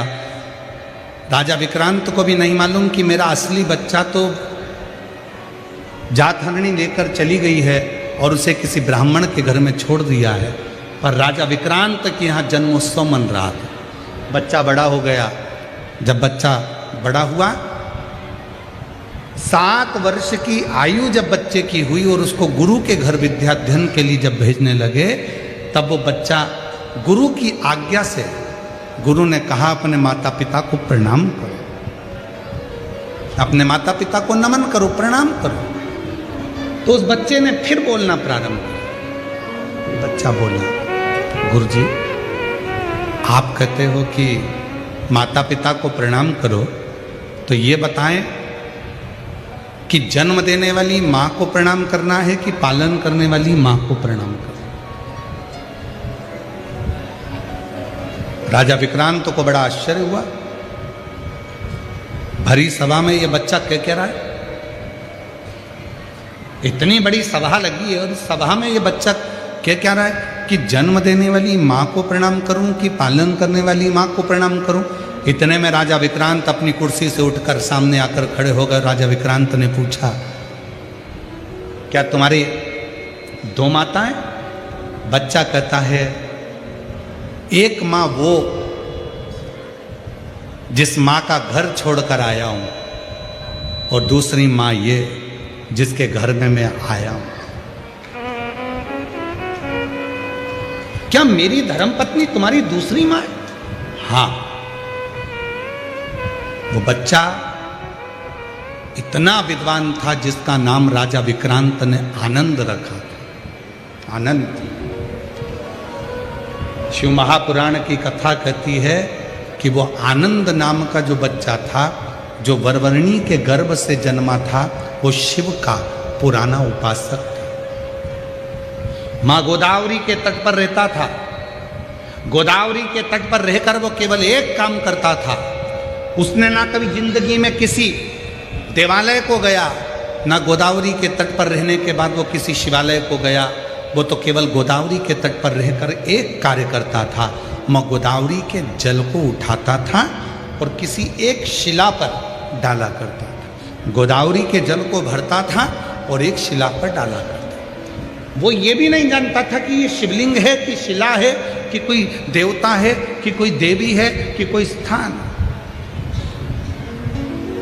केवल जल भरता गोदावरी का और डालता। शिव महापुराण की कथा कहती है, माँ गोदावरी का जल एक ऐसा जल है जिसका मात्र स्पर्श कर लेने से शिव की करुणा प्रारंभ हो जाती है, शिव की कृपा प्रारंभ।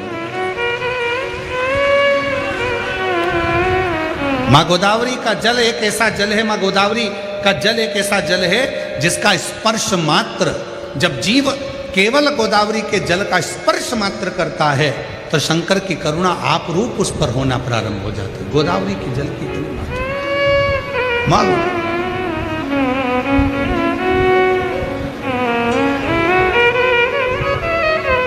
और महाराष्ट्र वालों को तो बड़ी कृपा है माँ गोदावरी की। आप लोगों पर तो बड़ी करुणा और कृपा माँ गोदावरी की बनी ही रहती है कि नित्य आपके आसपास में गोदावरी माँ का जल स्पर्श होता ही रहता है। आनंद पूर्व समय में, पूर्व जन्म में गोदावरी के तट पर रहते थे। गोदावरी का जल लेकर एक शिला पर डाला करते थे। गोदावरी का जल भरकर शिला पर डाला करते थे। उनके स्मरण में नहीं था कि ये शिवलिंग है, शिला है, पाषाण है, पत्थर है, क्या है। बस गोदावरी का स्पर्श होता था और वो जल समर्पित होता था। उसी गोदावरी के जल के स्पर्श से उसके स्मरण में पूर्व का जन्म रहा और उसने पूरा पूरा चरित्र राजा विक्रांत को कह दिया कि एक जलहरणी नाम की असुरी मुझे उठाकर लेकर आ गई अपने माँ के घर से और तुम्हारे घर में रख दिया और तुम्हारे घर के पुत्र को उठाकर ले गई, बुद्ध ब्राह्मण के घर में रख दिया और उस बुद्ध ब्राह्मण के बच्चे को उस जलहरणी ने, जातहरणी ने खा लिया। मेरा बेटा? हाँ। कहाँ है? कहा वो बुद्ध ब्राह्मण के घर में है। उसका नाम चैत्र है। उसके माता पिता ने उसका नाम चैत्र रखा। और वो बालक साधारण नहीं है, केवल एक वही बालक है जो उस जात हरणी को समाप्त कर सकता।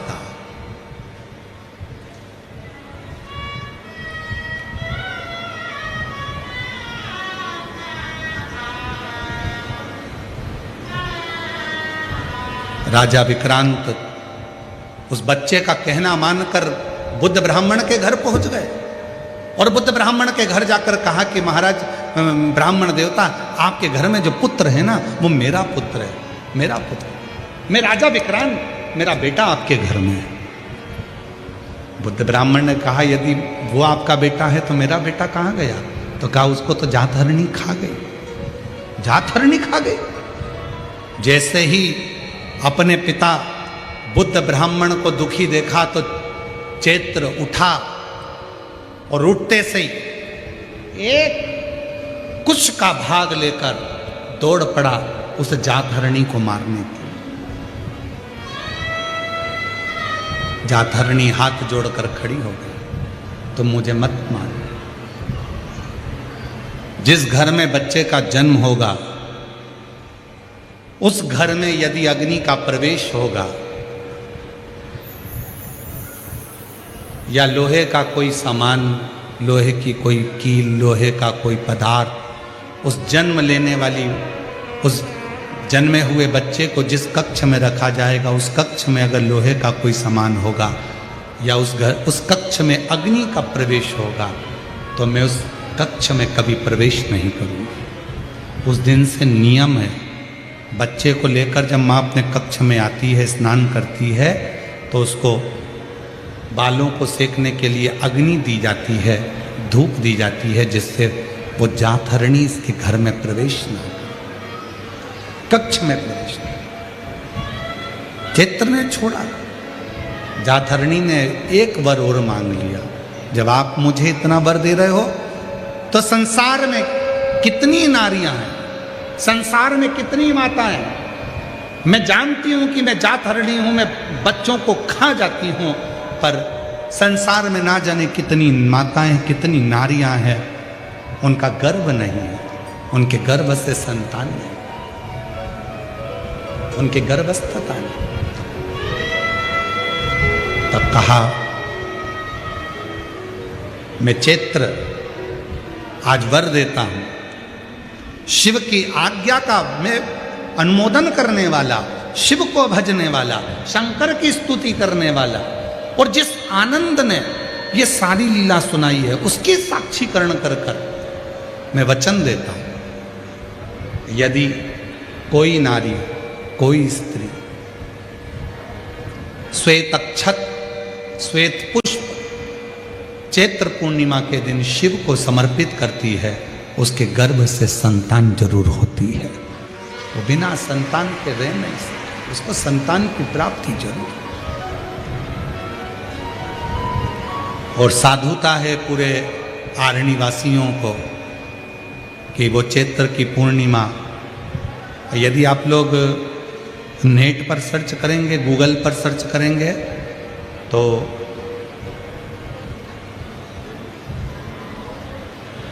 साउथ में, दक्षिण में जो चैत्र की पूर्णिमा होती है उसे शिव झूलन पूर्णिमा भी कहते हैं।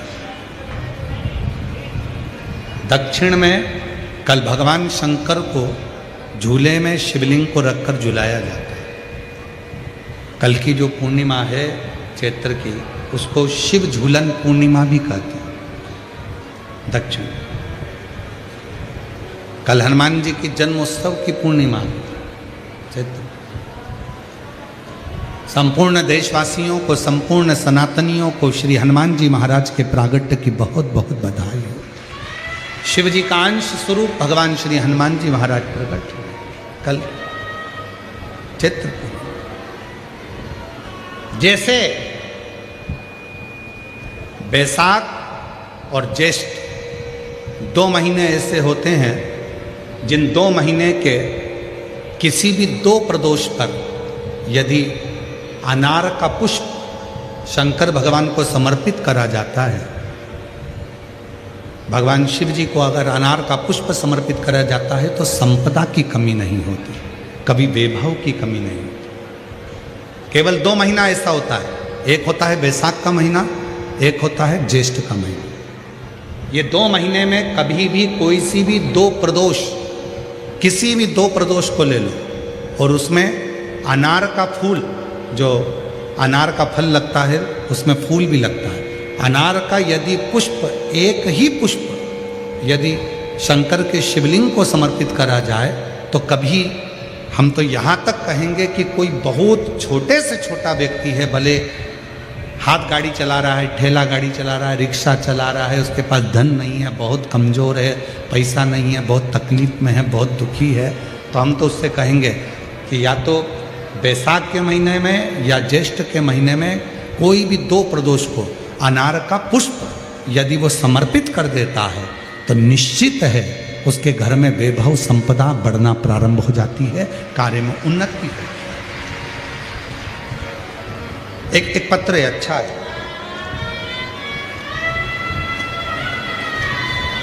देखिए।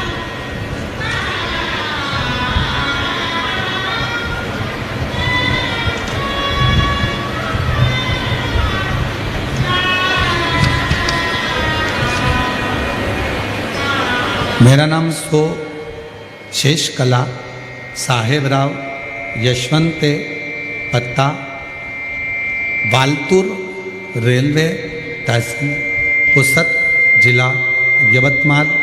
मेरा मोबाइल नंबर ये है। बाबा, मैं 1 लोटा जल का क्या वर्णन करूं।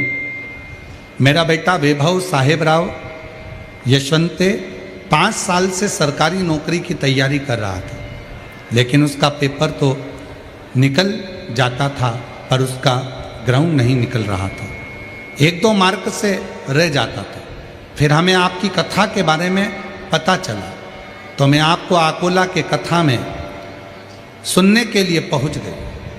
पशुपति व्रत भी किया, मंदिर में झाड़ू पोछा करती गुरुदेव। बेटे ने भी 2 पंडाल में कथा सुनी। आप कहते हैं कि पंडाल में बैठकर जो मांगा जाता है वो मिलता है। मेरे बेटे ने 2 पंडाल में बैठकर कथा सुनी। पशुपतिनाथ का व्रत भी मेरे बेटे ने करा और आप कहते हो मेहनत को 4 गुना करो, मेरे बेटे ने मेहनत को भी 4 गुना किया और 23/1/2025 को मेरा बेटा SSC GD CRPF में सिलेक्ट हो गया। मैं बाबा को यहाँ धन्यवाद देने के लिए आई हूँ। कहीं बैठी हो।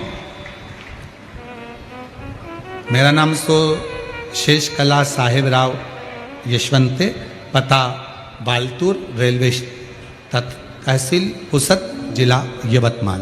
कहीं बैठे हो तो आ सकते। एक पत्र और बड़ा सुंदर।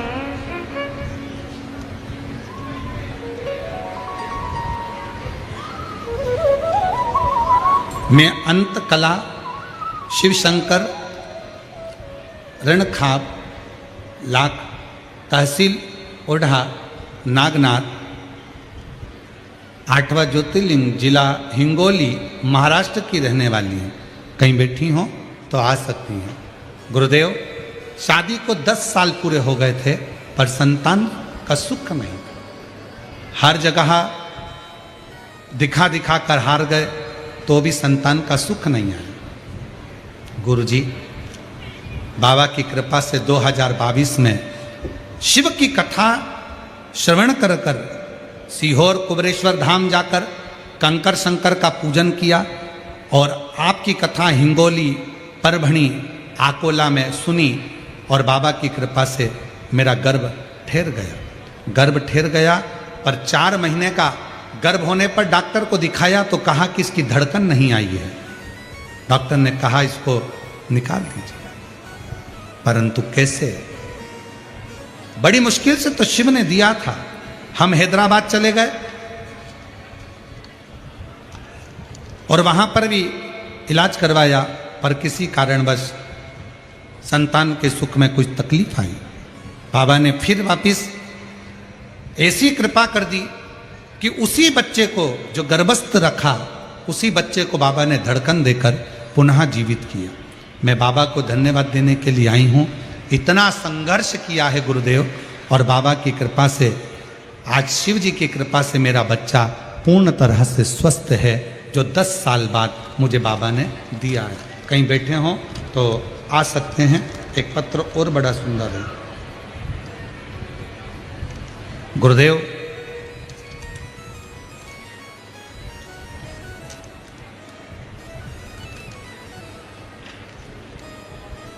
मेरा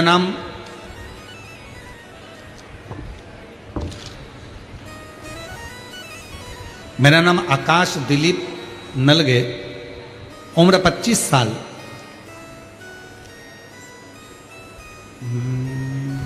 पढ़ के बता दे रहा क्या लिखा है। दिगरासा, जीजा माता नगर, तहसील दिगरासा, जिला यवतमाल के रहने वाले हैं। कहीं बैठे हों तो आ सकते हैं। मैं आकाश की माँ हूँ। धन्यवाद। मेरा नाम आकाश है। मेरे बेटे के लिए भोले बाबा से पूजा करी थी और प्रार्थना करी थी कि मेरे बेटे की सरकारी नौकरी लग जाए। बहुत प्रयास करता था पर लगी ना। तब शिव जी की कथा को पंडाल में बैठकर सुना और बाबा की ऐसी कृपा हुई, आज मेरा बेटा सरकारी बैंक में नौकरी में लग गया। मैं बाबा को यहाँ प्रणाम करने के लिए आई हूँ। कहीं बैठी हो तो आ सकते हैं। एक पत्र और बड़ा सुंदर है।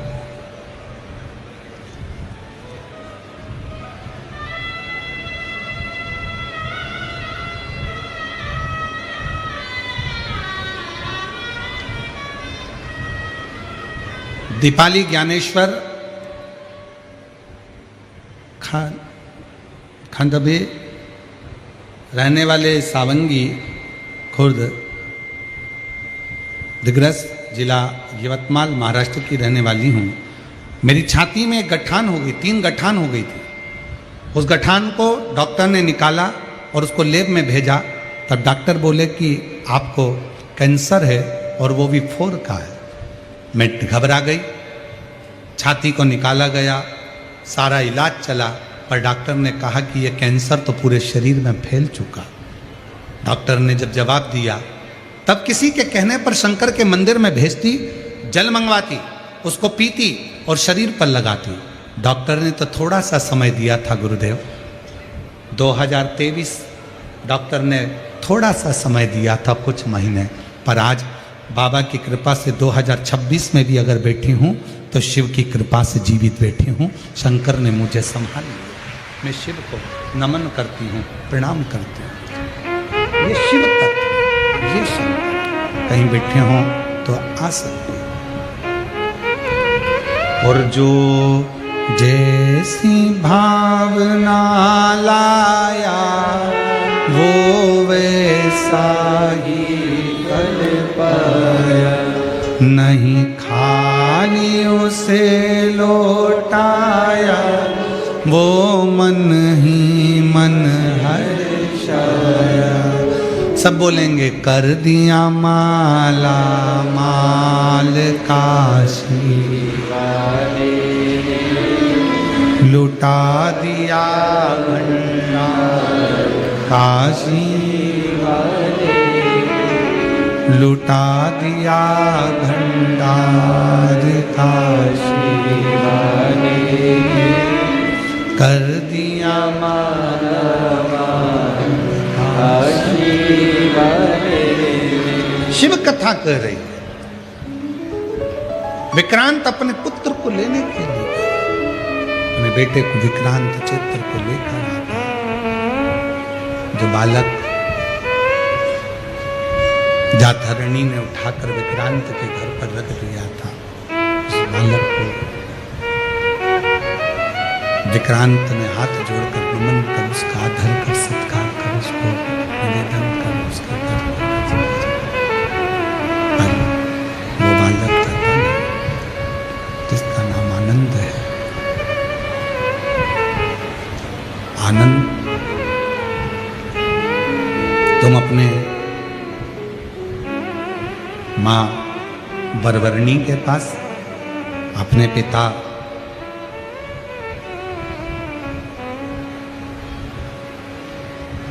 अनमित्र के पास जा सकते हो। आनंद ने मना कर दिया। मैं पूर्व में मां गोदावरी के तट पर रहता था। मां गोदावरी के तट पर मुझे गोदावरी नदी के जल का जो प्रताप मुझे मिला है, वो प्रताप कोई साधारण नहीं। मां गोदावरी के जल का मैंने जो स्मरण करा, उसका फल मुझे ये मिला कि आज भी मुझे मेरे पूर्व का जन्म का स्मरण है।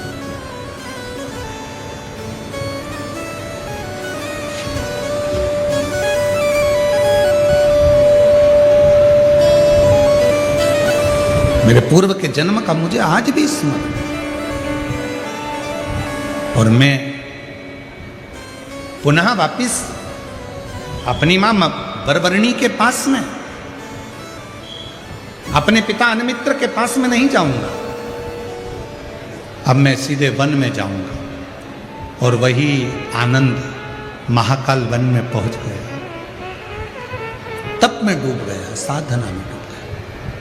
शिव की इतनी भक्ति करी, इतनी भक्ति करी, इतना स्मरण किया कि बाबा देव अधिदेव महादेव ने आनंद को दर्शन, आनंद को दर्शन। और आनंद को जो दर्शन दिया, मांगो आनंद, तुमको क्या चाहिए? शिव ने पूछा। आनंद ने मना कर दिया, मुझे ये भोग और विलास की वस्तुएं नहीं, मुझे साज और श्रृंगार नहीं, मुझे कोई वस्तु नहीं, मुझे कोई सामग्री नहीं, मुझे कोई सामान नहीं।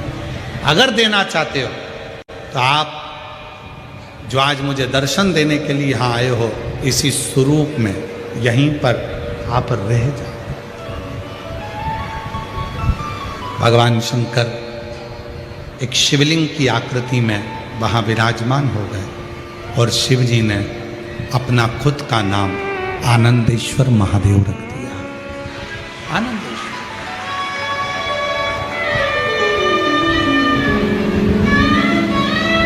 शिव जी ने अपना नाम आनंदेश्वर महादेव रख दिया।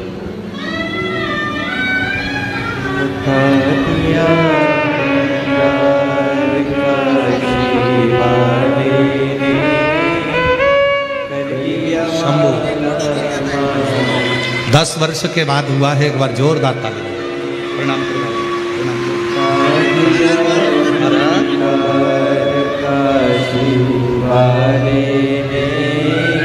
कर दिया माला मान काशी वाले ने, कर दिया माला मान काशी वाले ने, कर दिया माला मान काशी वाले ने, लुटा दिया भंडार काशी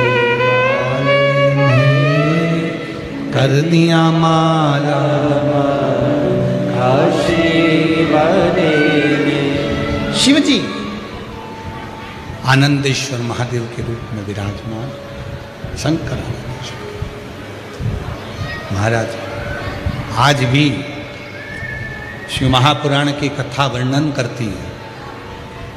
जो बच्चे पढ़ने बैठे, विद्याध्ययन करने बैठे, और यदि पढ़ने के बाद उनके विवेक में, बुद्धि में वो चीज नहीं बैठ रही है, याद नहीं रह रहा, तो 2 महादेव ऐसे हैं जिनका स्मरण करना चाहिए। एक है कपिलेश्वर महादेव और दूसरे हैं आनंदेश्वर महादेव। और माताओं से निवेदन है, जितनी भी मेरी माताएं बैठी हैं, जितनी मेरी जीजियां बैठी हैं, जितने मेरे जीजा बैठे हैं, जितनी मेरी बेटियां बैठी हैं, जितने मेरे बुजुर्ग माँ बाप बैठे हैं, उनसे निवेदन करो, मान लो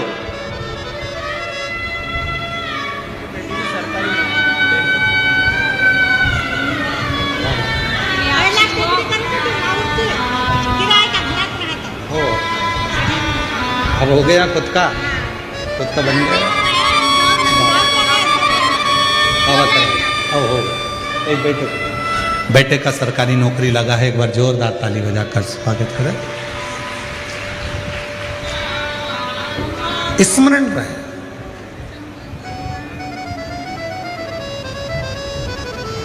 स्मरण, प्रत्येक माता को स्मरण में रहना चाहिए। आप बच्चे से कहती हो पढ़ पढ़ पढ़ पढ़ पढ़, पढ़ता नहीं। आप उसके पीछे पड़ जाती हो, वो पढ़ता नहीं। पढ़ भी लेगा तो याद रहता नहीं, स्मरण नहीं करता। खुद बैठो, बच्चा कितना भी ट्यूशन चले जाए, कितनी भी कोचिंग चले जाए, कितने भी अच्छी कोचिंग में जाकर पढ़ ले, पर प्रत्येक घर की माता को, प्रत्येक घर के पिता को एक काम करना चाहिए, कम से कम 15 मिनट, 20 मिनट, आधा घंटा अपने बच्चों को पढ़ाने के लिए जरूर बैठना चाहिए। कई माताएं कहती हैं गुरुजी हमने ट्यूशन लगा दी, कोचिंग लगा दी, भले लगा दो, अपना बेटा है, तुम्हें नहीं आता ज़्यादा पढ़ाना, फिर भी उसके पास बैठो, वो कॉपी लेकर बैठेगा, पढ़ेगा। जितनी देर बैठ सकते हो उसके पास बैठो थोड़ा। और एक काम जरूर करो, उसको अच्छी विद्या अध्ययन कराओ, पढ़ाओ। साथ में आनंदेश्वर महादेव, कपिलेश्वर महादेव, दोनों का नाम लेकर थोड़ा सा जल शिव जी को चढ़ाओ, और वो जल उस बच्चे को जरूर पिलाओ जिसकी बुद्धि में, जो याद करता है भूल जाता है, या पढ़ने में मन नहीं लगता, ध्यान नहीं लगता, खेलने में मन लगता है, ज़्यादा ध्यान पढ़ाई में नहीं जाता, उसको आनंदेश्वर महादेव और कपिलेश्वर महादेव, ये दो ऐसे।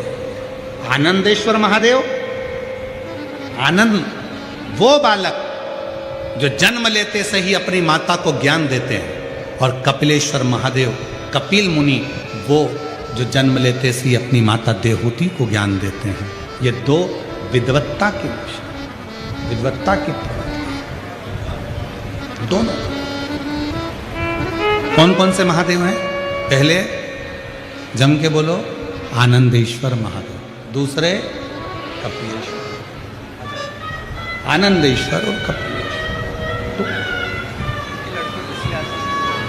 ये बच्चे नहीं चाह सकते, अपनी पढ़ाई नहीं, इसको लो, इसको नाम प्रणाम करो। इसका आप ही रख दो कुछ नाम। अब 4 साल के हो तो नाम तो रखना, 1.5 साल के नाम रखो।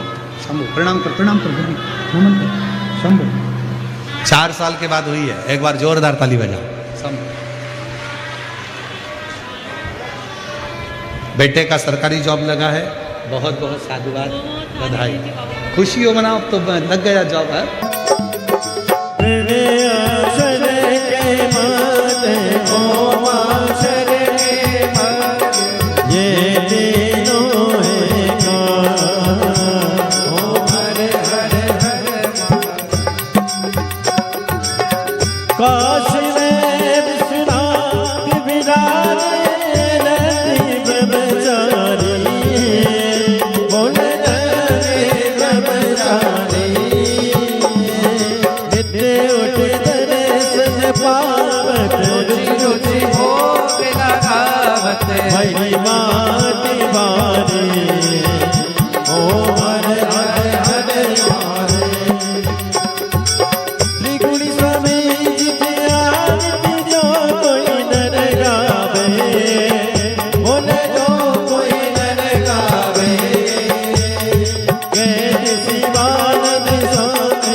भवानी